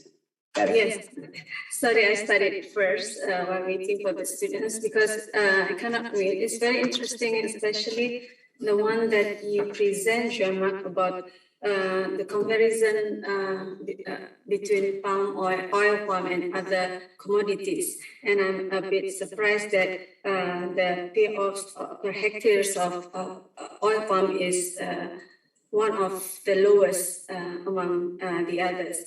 And then is there similar things to per unit of cost? Is there any influence of the variations in their productivity, in their input usage, especially fertilizer, especially in Indonesia, when we see the range of productivity in the same year and the range of their practices in using the inputs. And then, of course, we know that a fluctuation in the market prices is quite frequent, and especially now the price is very high. And what is the condition when these results comes? And because why I ask this, because we always assume that oil palm is one of the commodity that can be used to increase or improve a smallholder's livelihood. And then we assume that if we got the higher productivity per hectares, we can get higher profit or income, and then we can avoid more deforestation. This is really interested. It interests me, especially when you share the ISO cost graphic and things like that. I would like to hear more explanation behind that. Thank you very much. Okay, thank you. So yes, it is very well known already that palm oil is a crop that naturally produces a lot per hectare. It's a perennial crop, and there is continuous fruitation. So naturally, it produces a lot. Of course, you can always produce more. And actually, the numbers I gave in my figure is around 3.5 tons per hectare. It's dismally low because the best clones, the best practices go up to 11 or 12 tons per hectare. So it can be per year. It can be much higher. And also, you have a lot of difference, as you say, whether you use the fertilizer in a good way, because sometimes you can use a lot of fertilizer, but you can put too much, doesn't make any difference. Or you can put them at the right moment or not at the right moment. So you have a corpus of practices that can be optimized. even when it's not optimized, it's producing much more than the other crops. When you optimize it, it goes beyond the charts. And naturally also, it's consuming much less inputs than the other crops per ton of what you produce. So you can always optimize it anyway. The really interesting point is people were thinking that it's because it's profitable. It is profitable, but you have other crops that are very profitable as well.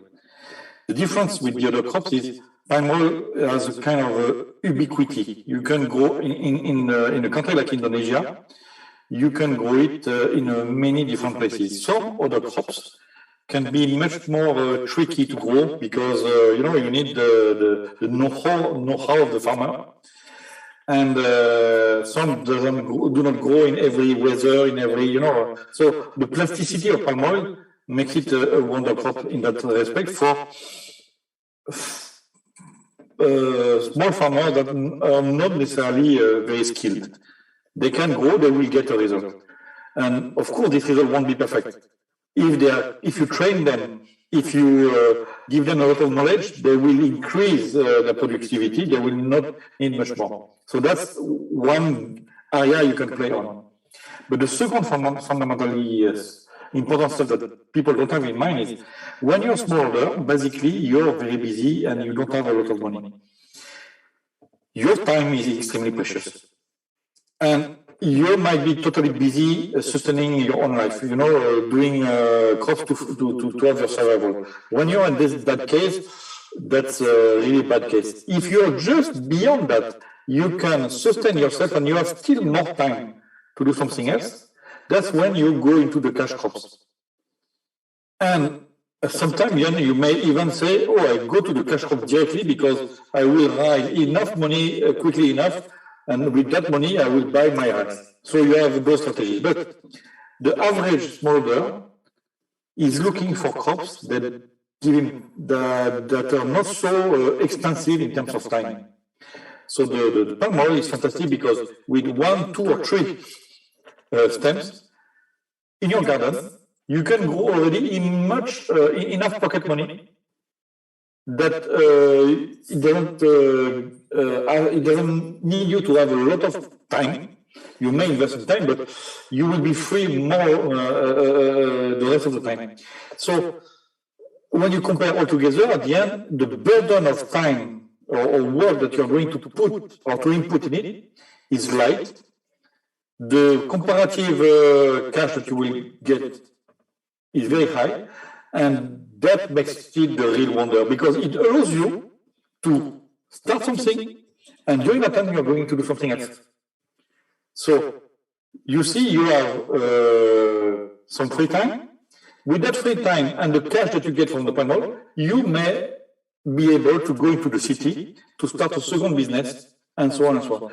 So the palm tree can be a transition crop that allow the smallholders to leave the state of absolute poverty and subsistence to the status of a small entrepreneur, even very small. And you have a continuum of all the cases. And when you look long enough on the continuum of smallholders, you will see that some of them are already little industrial. They have over the time, because they got knowledge and so on. It's a process. They save enough money to invest in some more palm oil and so on and so on. And at the end, they may not own, but they may collect the work of plenty of other smallholders.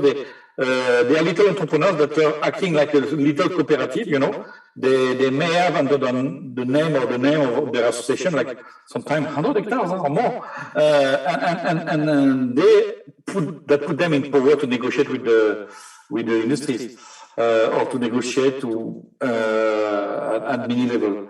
And you have at the other hand the guys who have three stems, of palm oil, and they raise a little bit of pocket money out of it. This continuum makes it a wonder crop. That's why it explains why so many smallholders are attracted by this model. And the associated issue that you have to it is, so don't look only at the cash, look at how compatible it is, this crop or another crop, to your conversion from someone poor to someone a bit more wealthy. I don't want someone very rich, because to become a little entrepreneur, you need some skills. But many smallholders find that crop as the way to become, to change from the situation of being really poor to becoming, entering the middle class. So it has a political power that very few people outside Indonesia can imagine. Because if you multiply the number of the smallholders with their families, and you imagine the position of a governor who look at the landscape, the land use, and can equate that in terms of promises, to its electorate to become, to enter the middle class, palm oil is a very powerful tool. And that's why it is also a tool that is so difficult to counter measure. We have a limit of the trade tools. The trade tools are the tools that, as Janice showed, you may play on the labors, you may play on the price, you may play on the sanction by banks or sanction by many other ways. But at the end, you have a limit, and if you look at for example, the FPO numbers, it is flattening, because you can touch a number of industries. You don't touch all the industries. For example, you cannot touch the industries that have no direct contact with the international markets. Plenty of them are, just in the local market. You cannot touch them. You don't touch all the middlemen. You don't touch all the ecosystem of industries that are in the local governance, but outside the reach of those tools. And that is the real issue. The real issue to me is to look at the ecosystem or the eco-complex of these small holders, and to try to understand how we can inside them to go to better practices. It's okay to have tools that are sanctioning on one side, but we are reaching the limit nowadays of those tools. So we are entering the era where we need to understand all the interactions. And when I was speaking about the mosaic, I had in mind also the fact that you might be a smallholder, you may plant different stuff, or you may have small plots, and you may have a rental of someone who owns something else, but because you got a little bit richer, you're going to be some rice there. You have pictures of, you see the palm trees, you see the rice, you see everything in between. And the same guy may also interweave his activities with other activities in the city. Because I give an example, the cash crop gave you a little bit of surplus. This surplus did allow you to buy a little pickup. This pickup, you are going to use it at some part of the time for the crop, but some other price you are going to use for the other guys. So you are starting another service. And when you look at the ecosystem of all these intrication of activities, that's where the critical intelligence of those activities need to be in terms of the sustainability. It can be sustainable or it can be non-sustainable. A good example of that is using the seeds as a criteria. You know that you have different seeds. A seed is an input, but bad seed or good seed, apart from the price, there is not much carbon difference, but the productivity will be so different at the end. And if you track this tool, I call it tool or a proxy, you are able to see whether the little ecosystem of the farmers is balanced, because people will have education, will have services that will give them advices, and they will be able to buy the better seeds that will make them producing more with less inputs and so on. And if they're already in that situation, it is because they have some support, some knowledge, some information. And that is a trace of something which is working well. And in some other places, you don't have that. And you see people using fake or fake seeds, or not fake seeds, but seeds, stolen seeds or seeds that have a fair certificate, and you have a circle of poverty there. And that's my point. My point is looking at, we don't understand yet very well how those eco-complexes are working really. And to me, the challenge of our research nowadays is to mix what we know in terms of agronomy, we know it very well. In terms of ecology, we know it very well. We can still know better, but we have, as Professor Chanis did show, we are already reaching very good levels of understanding what is happening. The frontier of our understanding is the intrication of all these activities in the landscape between themselves. Okay, thank you, Prof. Rhoda. Yeah, thank you. I have to turn off my camera for a while because I have a signal problem here. Jenny, there are questions in the chat box. First, if deforestation is increased every time, it seems to get a lot worse than it. Is there any method that we can reduce it? So deforestation seems to be a lot worse. I think there was some comment that was being made by Alan about how deforestation is presently at its lowest level since decades in both Indonesia and Malaysia. Actually, that's true. I think actually the deforestation rates have actually declined quite a lot. However, it's still happening. And I think if we are looking at deforestation, we need to be quite context specific and to try to understand, where is it happening. So, for example, we do see recent reports of deforestation happening in Papua, which is very concerning because Papua is basically the last bastion of very intact lowland rainforest. However, there are plantations and concessions there, and what is the future for these plantation concessions? Will they continue to deforest or not? So, how and the methods of what we can do in terms of stopping deforestation has to be pretty local to regional in terms of solutions. Of course, the global solutions could come into play. So, for example, there are some pressures that we can introduce through the supply chain to try to encourage, companies that are producing palm oil to not conduct deforestation. So there are pressures from, say, the consumers, or also from the retailers, the traders, the financiers, to try to encourage the producers not to deforest. But we also do need the regulating environment to ensure that, if deforestation doesn't come from palm oil, that it also doesn't come from any other crops, right? So it doesn't mean that palm oil doesn't enter into this land, but you still need to make sure that other kinds of activities like logging or other kinds of rubber plantations are also not leading to deforestation. So you do need that local to regional solution, which I think comes from strong governance and also from monitoring of this deforestation over time. It is a very complex issue. So it is it's a very tough question to answer. Yeah, I don't know whether that helps, but if you have more questions to put it in, yeah. Okay, so not only blaming the palm oil industry, right?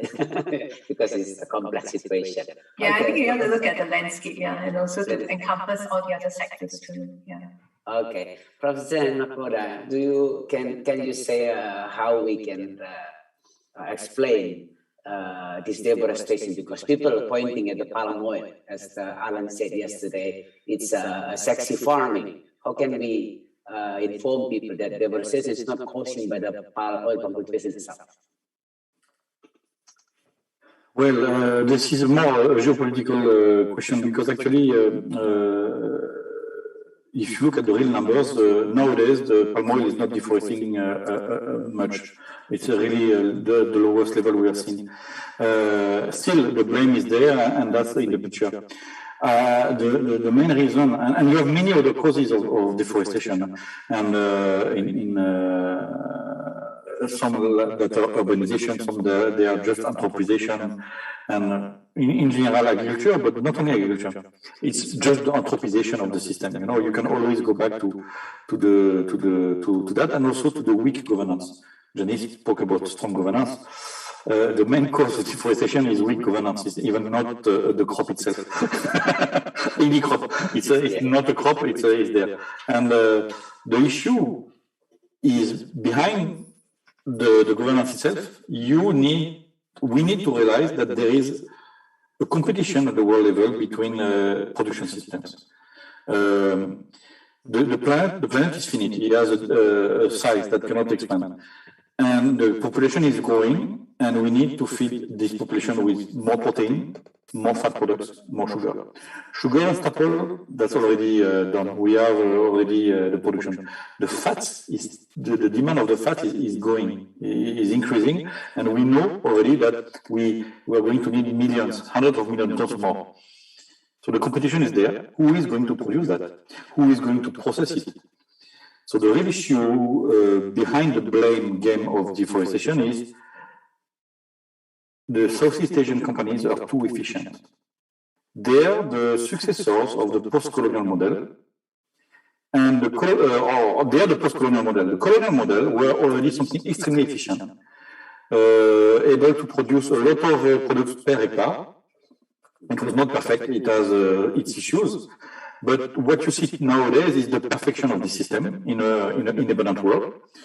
And these companies are not producing. Behind that, you have conglomerates. You look at all those companies, they started as maybe a forester or planter. And nowadays, they are in multiple activities, real estate and so on. But if you look carefully, they are in activities that are combining together, help each other, and help to produce a set of produces and services to a fast-changing society of the South. And what is happening now is they are taking share in the market of the Western companies who were traditionally producing that. They were the feeders of the world, of the cities in the world, were traditionally the Western societies. And what we have now is companies from the Southeast Asia are too competitive, and they're starting to gnaw, into the market shares on this Western world. When they do that, they gnaw into the geopolitical interests of the countries in the West, and they're starting to sell back their products into those Western countries. They are starting to buy back some companies, some industries into those Western countries. So this is the real fight that there is, and the blame game on deforestation and one crop on the others is just an epiphenomenon of this deep industrial war. Or, if you don't want to label it as a war, better to label it as realignment or where the West is, where the production is. The Western world has been the producing world and the wealthy world. And it is realigning now because the society is getting older in the Western world. And in the Southeast Asian, you still have a thriving society with plenty of young people, plenty of ideas, and they are going to Africa, they are going to Brazil, and and they are answering to the questions or the needs of the South. So this is where the real engine of the blame game of who is deforesting or who is doing that. And if you suppress palm oil, don't worry, it will be something else. So it's not the palm oil issue. It is the societies fighting with each other to control the world, I would say. Yeah, okay. It's a very complex, yeah. Okay, so I return back to Janice. Using palm oil-based product is going to prevent further deforestation because it only uses a small amount of land. Is there any significant difference in quality between palm oil-based product and not palm oil product? Well, I'm not sure what quality means. Is it nutritional quality, or if it is? Yeah, so I'm not a nutritionist. I don't quite know how to answer that question. I mean, like, at the end of the day, when we look at the oil, we're talking about vegetable oil. And so especially I think if we're looking at processed foods, which is the kind of work that we did about 4 years ago, we were looking at not just palm oil, but also soybean-based oil. And these oils are somewhat substitutable, unless in certain processing, there is a need for palm oil because of the way that it holds the food together, because of the chemical temperatures that it can withstand in the processing. Then sometimes palm oil is more preferred. And I think also in the US, because of the I think the removal of trans fats or the ban on trans fats, that has also a significant implication about the movement of palm oil also into the US market. So there's quite a few aspects on the nutritional side and the quality of the food products that are coming from palm oil or non-palm oil based products. But I'm not a food science tech person. Maybe that's something that food nutritionist or food science person could answer. So I cannot quite say whether it's a better quality or not. Yeah. Okay, thank you. Another question. Opportunity cost is very important. We see interactions with OP. If OP can get less time, incentive relatives to its output, does that mean there is an opportunity for agroforestry? Okay, Professor John Makora, can you respond to this, talking about opportunity costs? Yeah, first, Connor is always asking the tricky questions. It's a trademark. Thank you, Connor.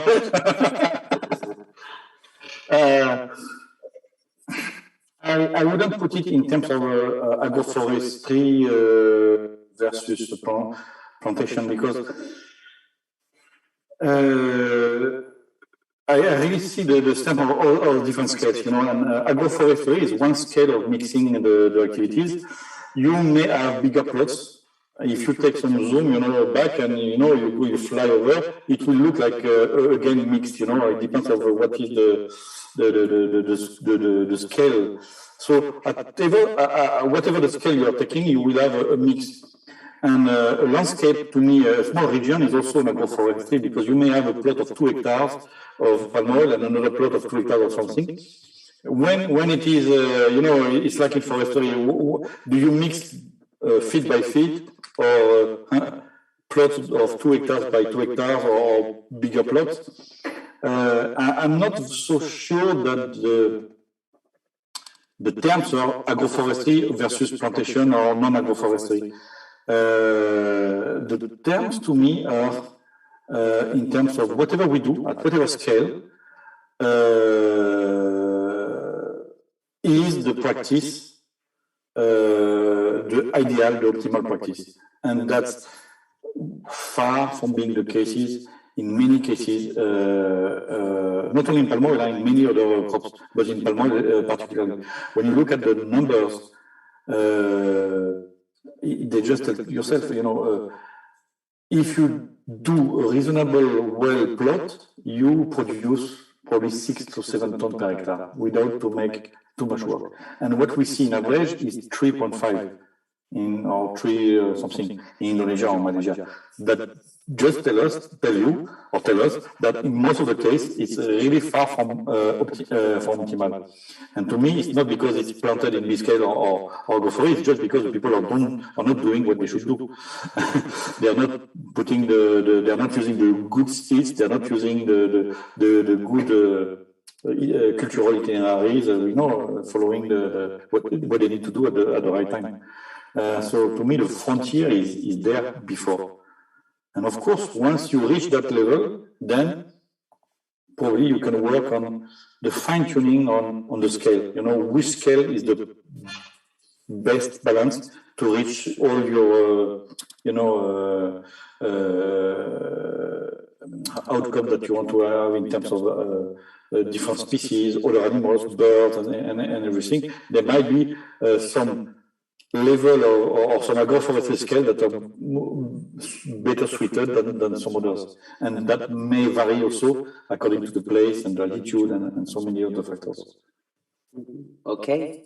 Yeah, okay. Again, I'd like to remind the participants, please feed in the attendance, please. The link has been shared in the chat room. Please click the link and feed in your attendance list for today's workshop. Okay, so as yesterday when we discussed about this supply chain for plantation industry, and in Indonesia we call it the green gold. Okay? Green gold. This is very promising business in palm oil. Okay, generously, because most people think that oil palm plantation really turns the forest into the agroforestry business. even some writings we know that in Indonesia they try to make a research on how much hectares of oil palm plantation can replace a forest. Because this business is the first to blame of deforestation. Even I watched a very big banner on the road with very eye-catching pictures with orangutan, you know, and then with a very nice caption next to the orangutan, they say, "Don't palm oil us." How do you respond to this tragedy? Because now people think that oil palm plantation really do great things to the deforestation problems. So I think I see Jean-Marc Rota raising his hand. You want to go first? It's up to you. You can go first, and then I will follow. I will just say a very quick point about that. I do think that the communication related to palm oil, is a very tricky subject. I think that the way that we have communicated the problems of palm oil have been, I think have over succeeded maybe, because I think like 10 years ago, right, nobody cared, right? And I think the businesses were just thinking about palm oil as a sustainable issue. And, we cannot deny the deforestation that had happened in the 70s, 80s, 90s related to the expansion of oil palm, the peatlands. If you see some of the recent trends also from 2000s to 2010s, 2010s to 2020, some pockets of intact forests are being cleared for oil palm. So I think that's something is something that is very clear. Well, the trends, overall trends, this we can talk about, and I think we really showed quite some very evidence related to the trends of deforestation that very much depend on the context, the time frame that we're looking at. So a lot of the communication of this, right, I think happened, back in the early 2000s, and there's very strong opposition against palm oil that really changed the perception of companies. And then, I think a lot has been done in the sector to really try to change their way of producing palm oil. And I have to say that, I do think that, if businesses put sustainability as a priority. And I think previously I listened to the talent workshop and how many plantation managers now have to be sustainability managers. It's a very difficult step for them to transition into a sustainability manager because they have been trained to produce the highest yield. Now they have to know about RSPO. So there's a very big step that they have to take, right? And I think if businesses are able to really, encourage that and to incentivize that, I do think that there's a lot of positivity in terms of how the industry can change over time. That said, it's not okay, all that thing that happened about deforestation didn't happen. It did happen. But I think, it's hard to sometimes change the public perception when that had already started in terms of communications back in the 2000s and 2010s, and now trying to show this different side of oil palm. Yet at the same time, there are bad actors that are still operating in Papua. So how do you actually try to, show that the palm oil sector is very heterogeneous? There are good actors, bad actors. I think that's where the communication back to the public or, back to the NGOs could help. But of course, there are some people who are beyond reason. So it is very challenging to then discuss these issues because it's a very emotional kind of topic. Yeah. Yeah, if I can follow up on this, I will go back to the issue of the forest as well and the orangutans.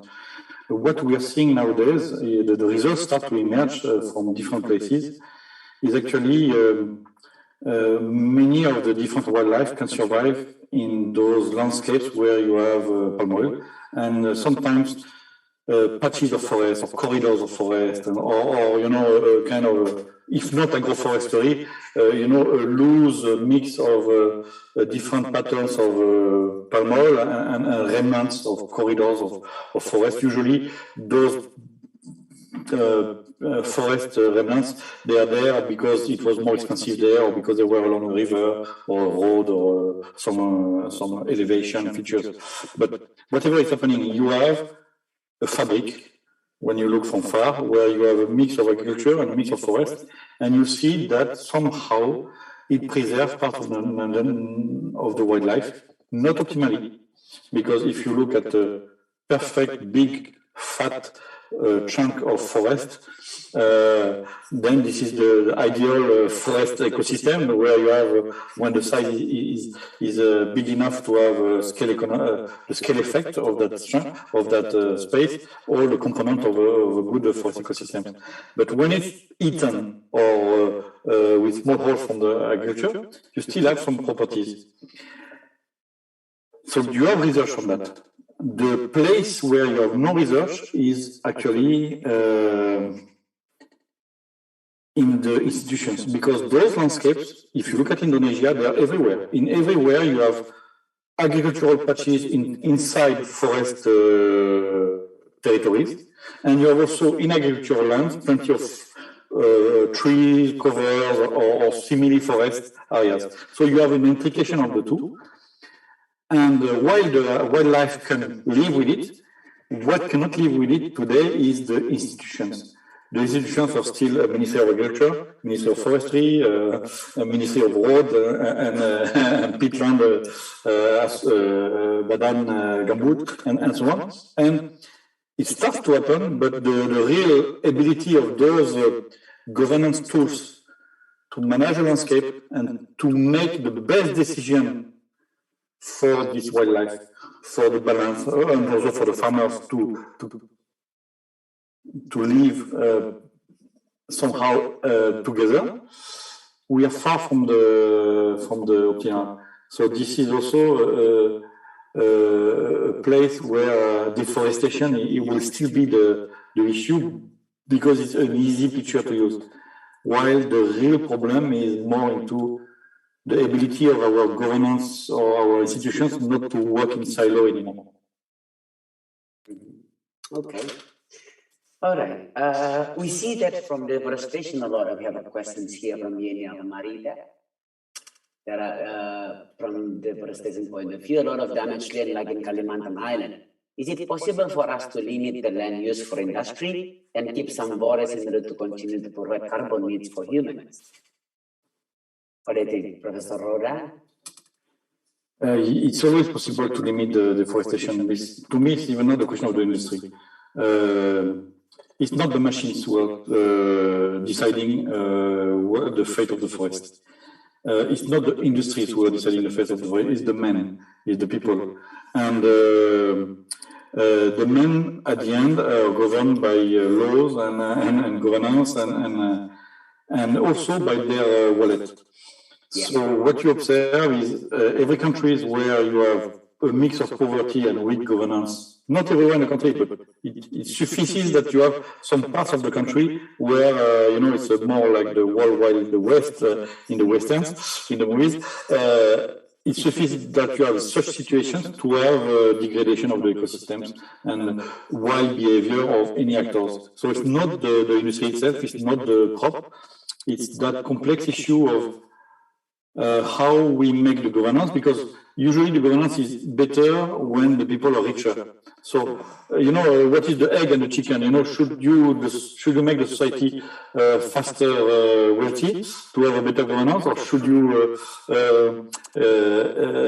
work on the governance? But if the poverty is poor and full of tensions, the governance will never work. So, it's a difficult process from the society which is, to me, linked to the maturity of the middle classes. So, do you agree that if we keep the wallet of the people living in the forest not empty, they will not do any deforestation? You're speaking to people inside the forest. If they have a full wallet, the people in the forest might be able to fight the pressure against the forest. And if you make sure that the wallet of everyone is full, then you don't need to acquire more land, isn't it? Okay. I return back to the dynasty. Just curious here, we have a question from one more Anani. Why only palm oil get much attention regarding this of deforestation? How about other vegetable oils? If we can see by comparison, palm oil is more efficient in terms of land use compared to other vegetable oils, which needs 9 times more land to produce the same amount of oil. Yeah, thanks very much for the question. I think that, as mentioned, I think there are some very eye-catching images that sometimes also links the palm oil issue or exaggerates it a little bit more. But I think I disagree that all attention is on palm oil. There are recent papers that try to talk about the impacts of other kinds of oils and also try to make that comparison of palm oil in relation to other vegetable oils. So one paper, I think, looked into coconut oil and then also talked about how actually coconut, as like other kinds of crops, when we talk about removing palm oil, then what is the next substitute and how does that actually affect the environment? So they do actually quantify it, like, what is the species that are affected from coconut oil. They do the similar kind of biodiversity and ecosystem services studies from coconut oil, but it received a lot of flack.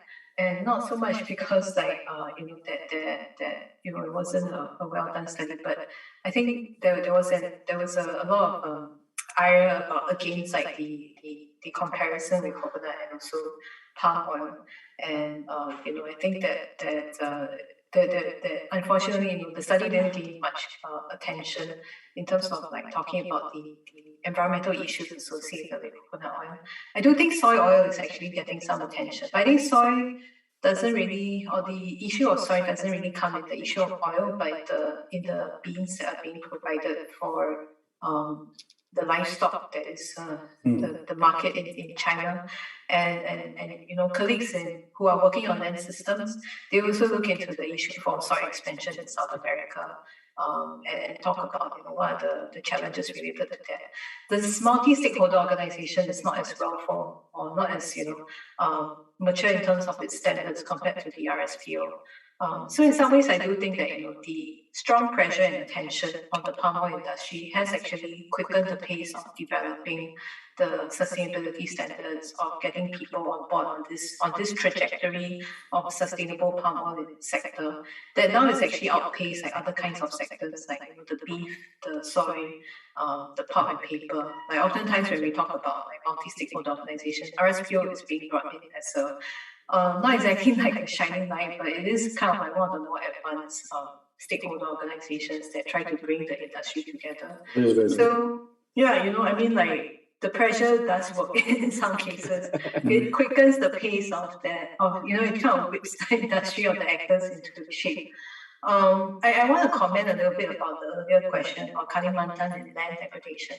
I think apart from economic aspects, of course, I think we also have to talk about power and also how power acts in that landscape and how, perhaps people do want to continue planting whatever livelihoods they have.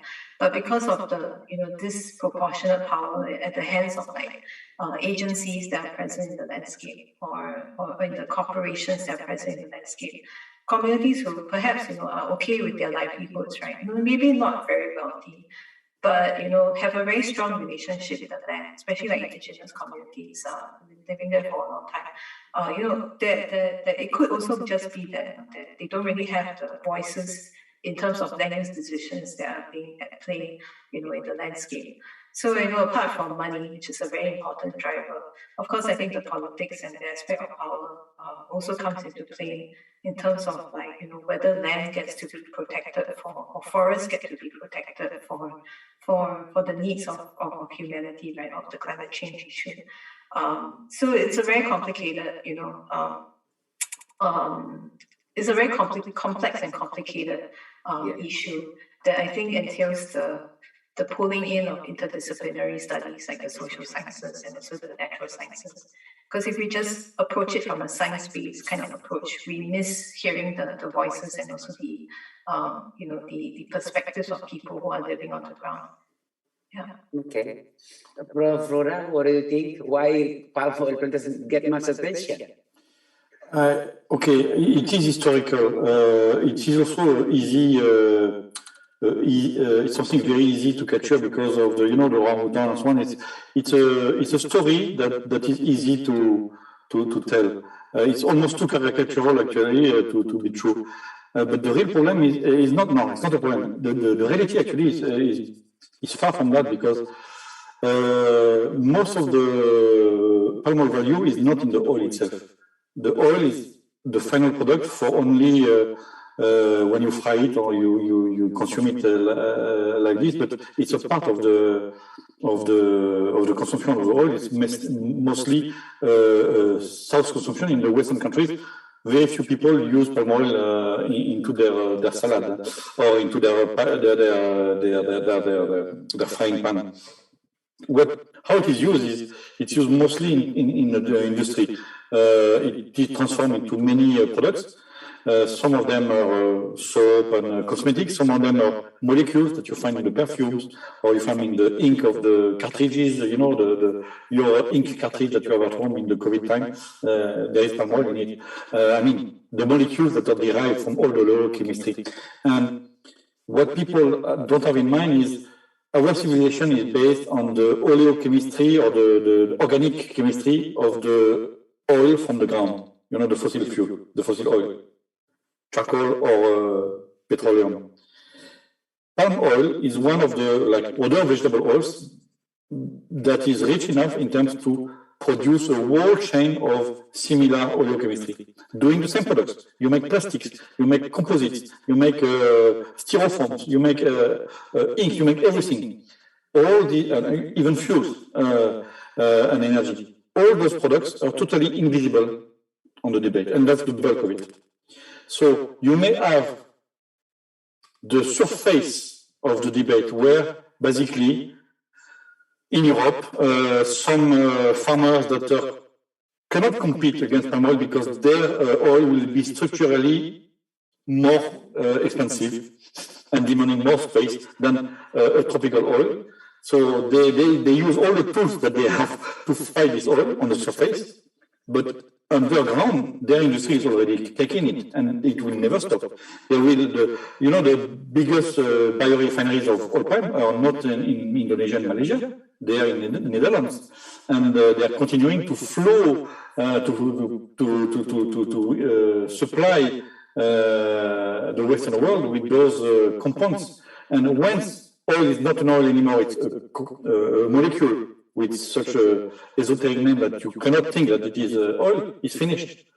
You know, you don't have the orangutan anymore. So this is the real volume of the iceberg, you know, below the tip. So yes, you have that much attention, but I think that much attention is just something diverting from the real business. The real question to me is, why it is so that still today in the 21st century, I mean, there is a reason, but why it is that the Indonesia and Malaysia are not as fast as they should into capturing the added value of all those oleochemistry chains? Because the know-how is still now in Europe, but they could invest. I mean, if I am thinking strategically as a leader, I will be a leader in those countries. I would put all my money to capture the know-how, to hire the engineers, and to build my whole oleochemistry here, and to flood the world with that, and to keep the added value in here. That is a question why this is not happening yet. It is on the starting slope, but very slow, I have the feeling. Thank you, Professor. I believe that the participants here now have a very clear picture of the reforestation, the causes, the impact. Okay, we have discussed a lot. But again, let me remind you again to fill in your attendance list. If you still have some questions, you can ask directly to the presenter, or you can type your questions in the chat box. I will read that for you. All right. Okay, I believe the participant is, they have a very clear picture of what it is. Then now we can go for the post-test. Again, grab your handphone, go to www.menti.com. Okay, please share the link. Admin, you can share the link here.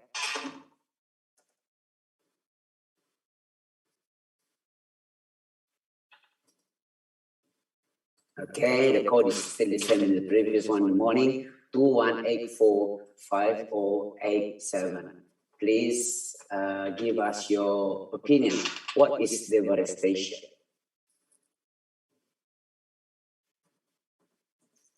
Okay, again, go to menti.com, use the code 21845087. Type your answer and submit. What is deforestation?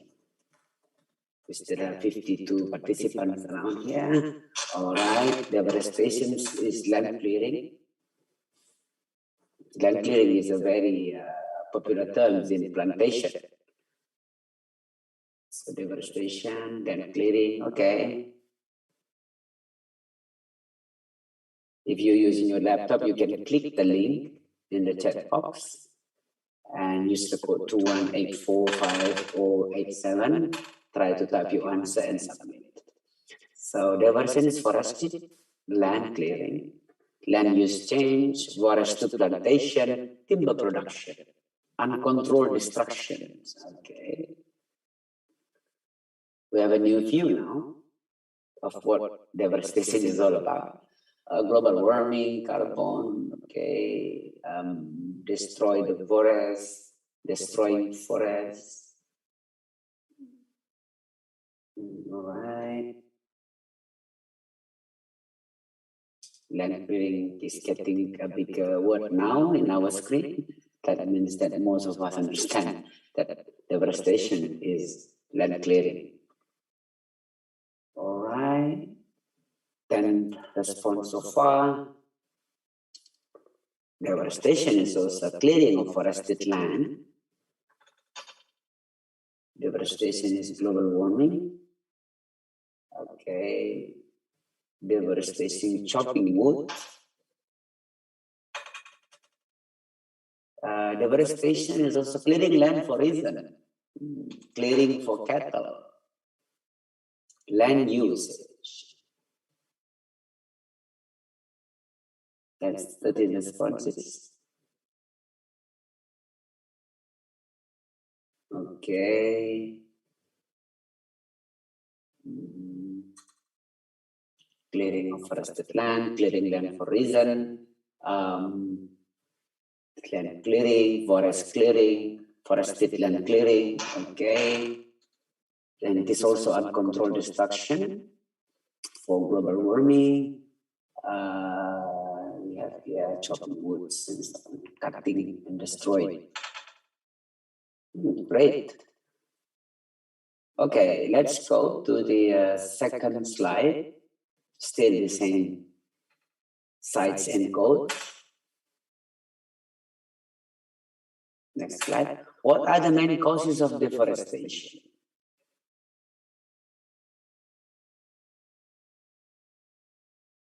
Same code 21845087. Type your answer and submit. Okay, the main cause is cattle rearing, human induced. Production increase. Agriculture is the causes. Poor governance, okay, urbanization, corruption, industrialization, agriculture activities, poverty. Then the word agriculture is bigger, and that means it drives more attention that the main causes of deforestation is agriculture, timber harvesting, land use change, agricultural expansion, need of land. Okay.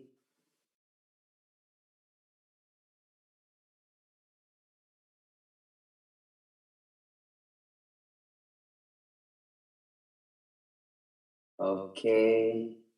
Lack of consciousness, high demand for land. Human needs, poor government, again, the land use change, plantation. All right.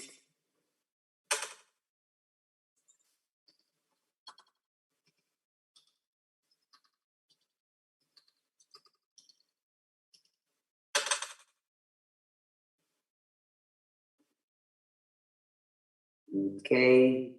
Yeah. Do we have the third slide? The third slides.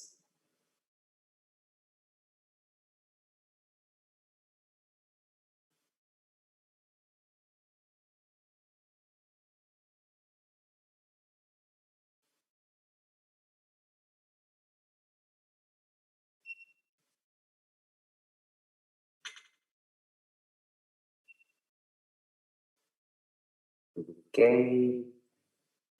What is the impact of deforestation? Again, now in Menti.com, the code 5411464. What is the main impact of deforestation? Loss habitat, pollution, climate change. The impact of deforestation is loss of habitat. It also creates pollution and makes a climate change. It contributes to the global warming. We have 4 responses. Okay, footprint, extinction. Climate change seems the most reason of the most condition of the impact of deforestation. Greenhouse gases, okay.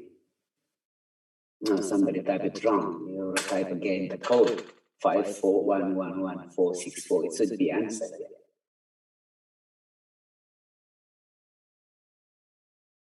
Pollution, footprint, loss of biodiversity. 15 responses so far. So we all believe that the impact of deforestation is the climate change and global warming.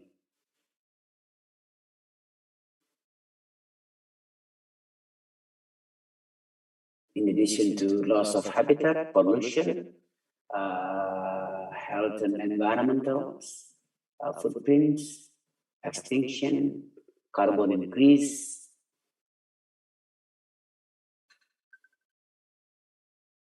Okay. All right, there is the last question. One of the participants has a problem, and so they would like to ask a question. I can give time again to the speaker to answer this. We see from the point, from your presentation, that intensification is the best solution instead of expansion. Yeah. Okay, the questions to both speakers. Is that what should be the primary concern of mechanism in order to attain sustainable practices? Because they say intensification is a better solution instead of expansion. The question is, what should be a primary concern of mechanism in order to attain sustainable practices? Ms. Dr. Janice Lee, can you respond to this question? So the question is, what is the mechanism towards more primary concern, yeah. Primary concern. What should be the primary concern of mechanism in order to attain sustainable practice? Okay, so the mechanism, I think, in terms of trying to attain sustainable palm oil practices, I think it differs across the actors in the supply chain. And if we are interested to look into smallholders and to try to encourage them for, the mechanism to try to get them towards sustainable palm oil, I think finance is definitely up there. We're trying to, help them to move towards that, to adopt those practices that are needed, which are not easy. And also the knowledge transfer in terms of like what are the best practices to attain the best yields within their plantations. So I think the knowledge transfer and also the finance would then be the key ways in order to try to, especially I'm talking about smallholders here, because I think the bulk of the audience is actually working more on smallholder palm oil. I think these two are the key or primary ways in terms of mechanisms. Yeah. Okay, Professor Roda, what do you think is a primary concern of mechanism to attain sustainable practices? Fundamentally, I think we need to work into the direction of how the institutions work together. And that's the challenge. There is already some amazing pilot or developments in that way, in Indonesia. When you look at the KPH, the forest units, the new model of the forest units in the Indonesian administration, where you see that they are already discussed. First, they change of way to work. They engage the local populations. They help them to find solutions that are beyond forestry itself. So in order to better manage the forest units, they help the people to sell better their ananas or their other products, their fish and whatever, because the analysis, all of this is a continuum of activities. When you increase and you help the people to work on their own little agendas, but in a coordinated way with the global aim, which is to manage correctly the forest, that works better. So these kind of units do not exist yet into the agricultural units where you have bits of forestry. So that should be the next stuff. And it doesn't exist to work at a bigger landscape, to have, when you go at the bigger scale. So there is, in the future probably, some evolution to do in the institutions for the institutions to work more cooperatively. I don't know how, but the model of the KPI is already some promising model. To expand this stuff is probably a way to go among others. And I think this is where we can lay the basis for the biodiversity, for more sustainability. Let's never forget that sustainability is not one action, is not one domain or one specialty. It's usually made of plenty of small details on different actions on different domains. So we inherit of a society that were organized by silo. Everything was thematic. The disciplines, the scientific disciplines, the political arena, the governance is in agriculture or in forest, and you cannot overlap. So the future of the sustainability is probably in the bridges that we can create between those components of our society at different level. The level of the farmer as well as the level of the governor, probably. Okay, thank you for Rhoda and Dr. Janice Lee. I hope that answer conclude our session for this workshop today. Rosawati, thank you for your questions. I'd like to thank Dr. Janice Lee for a very clear picture of the presentation, and Professor Jen Makroda for a very good insight for us now. And I believe that the workshop will bring something to ignite our future leaders here, participants, to bring more issues and more awareness on what can be done to fight for deforestation. After this, participants will join their group session. The group session will be discussed in your group Zoom account, each of you, and then please collect or make a summary of the presented topic and submit the link. The link for the submission has been given to you in the rundown in the WhatsApp group. Okay, thank you. Thank you, Professor Jan Makroda. Thank you, Dr. Janice Lee. Thank you, Dr. Diana. Thank you, all the participants. I hope we can see you tomorrow in our next workshop. I send the session back to Ibu Diana to close the session. Thank you. Thank you very much, Dr. Rudy. Thank you, Janice. Thank you very much within your hectic time. And of course, to you, to Dr. Jean-Marc Roda. Thank you very much. I hope we still can do it another time because it seems like we receive so much new information that can proportionally assess about what is going on about deforestation. And before that, we are going to see some more videos about who are the participants here.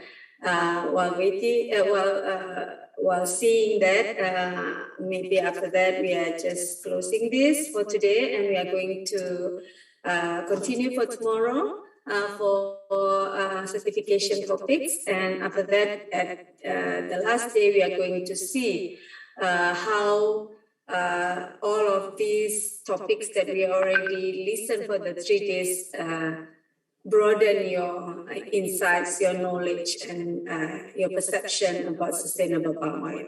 Again, thank you very much. With this, we are going to just listen to the participants' introduction. Thank you, John Mark. Thank you, Janice. And thank you, Alain.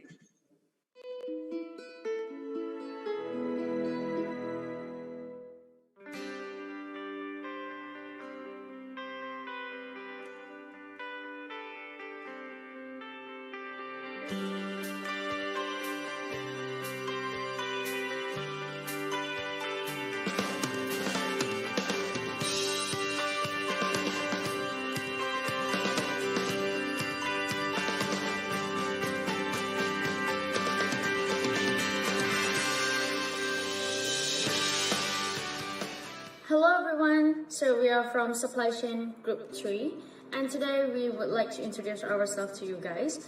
I'm not going to introduce myself, but instead we are going to show you our member. So now let's take a look of this picture. The girl, they're very beautiful, right? So her name is Intan Kanita. You can call her just Intan, and she's from Indonesia. Now she's studying at Syekh Kuala University as a medical student. So about her birthday is on 20 October in 1999, so we are the same batch. She likes reading, playing guitar, and also singing. It's a nice musician, right? And of course, she's really passionate about public health, about environment, and also about education. And her motto is do your best and tawakkal.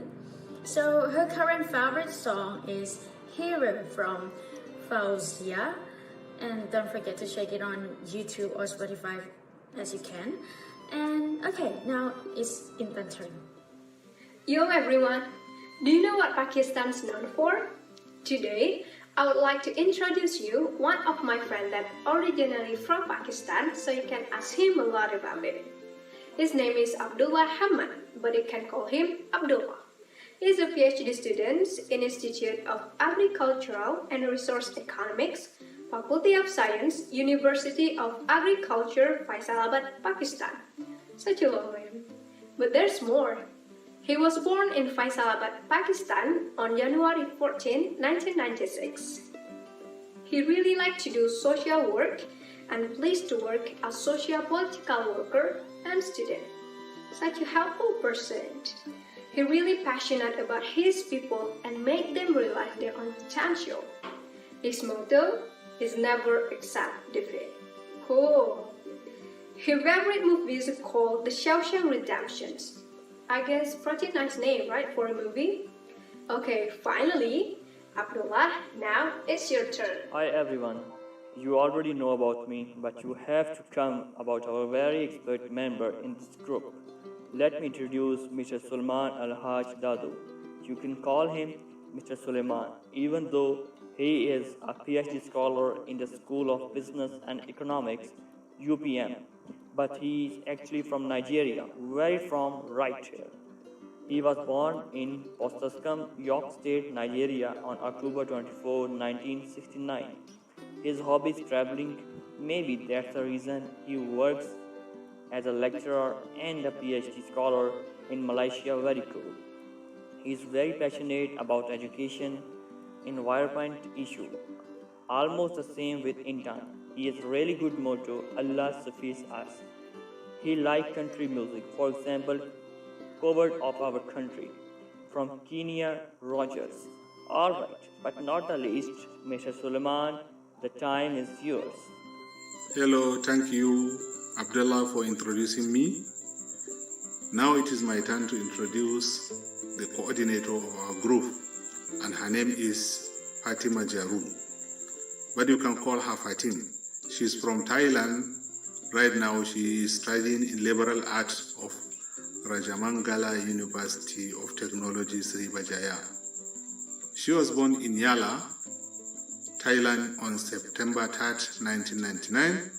She likes to cook and check her social media, such an active person. I hope the cooking will taste very good. She's really passionate about business and negotiation. Her motto is believe you can and you are halfway there. She likes Korean romance, comedy drama such as Secretary Kim, and she doesn't like horror movies. I think Korean influence is really high in Asia. Okay, I give time back to Fatin. Thank you. Thank you so much to Mr. Sulaiman. Alright, that's all for us, and we really hope to know each other better. And we can wait to know more people from the another groups too. So let's be friends, why not, right? It's a very pleasure for us to know you guys. And thank you for watching. Goodbye.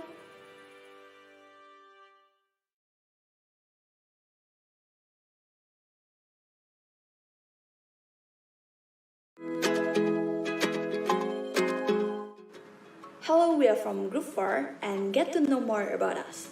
First, I'm going to introduce my friend's name, Astia Yuliani. She was born in 11 December 1998 and she is 23 years old this year. She's Indonesian and she's from Jambi.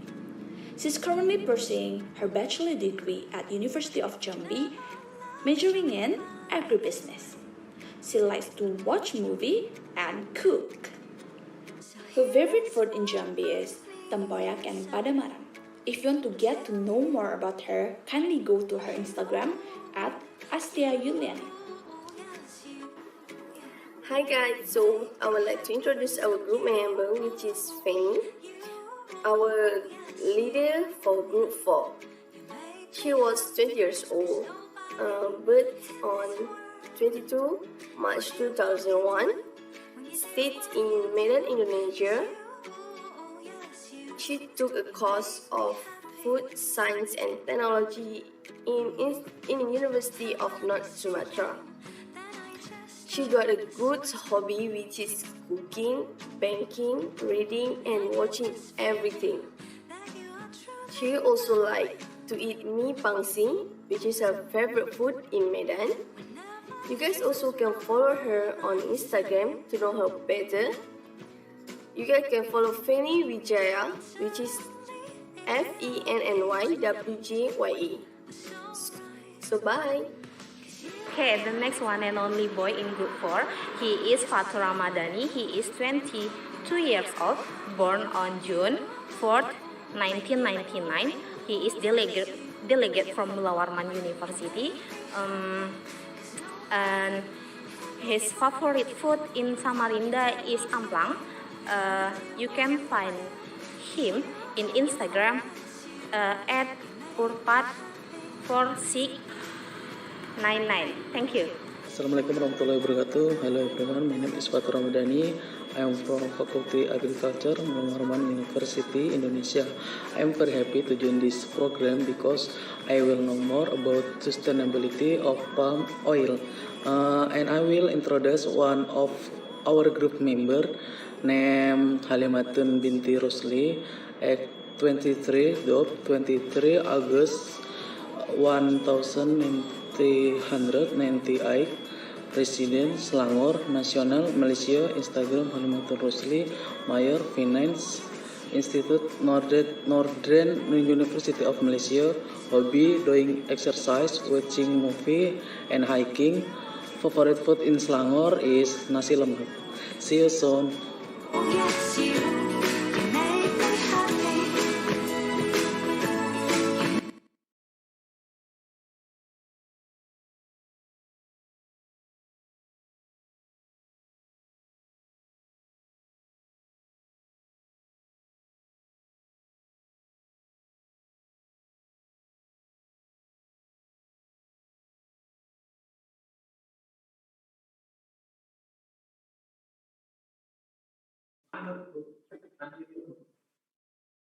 Okay, udah. Kedengaran? Thank you very much. I think with this we will end today's session. But don't forget, we still have tomorrow session about certification, and then at the last day, 30th of September, we are going to hear. You are not going to listen to a presentation, but you are the one that will present whatever you absorb from the first day until the third day. I hope all of these materials, all these presentations are really useful for that, because all of them are presented by experts in that area. Again, thank you very much. Thank you very much, Pak Nasrullah is still here. John Makroda is still here. Jane is also, Pak Rudi, all advisors and all students. Thanks for all of your efforts. Don't forget to make a summary to the topic that we listened for today. Hopefully, the summary can be delivered in video form. Because it would be more interesting, and it would be a very good material for e-learning. Thank you very much. See you tomorrow. Bye-bye. Oh, okay. Oh, sorry. We need to have a group picture. Please turn on your camera. Yeah. And give a big smile. Okay, I will start for the first page.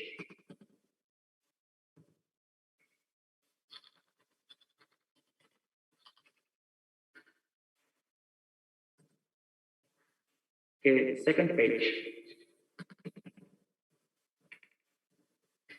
Okay, thank you guys. Bye-bye. See you, Andy. See you tomorrow. Guys. Eh, mana video?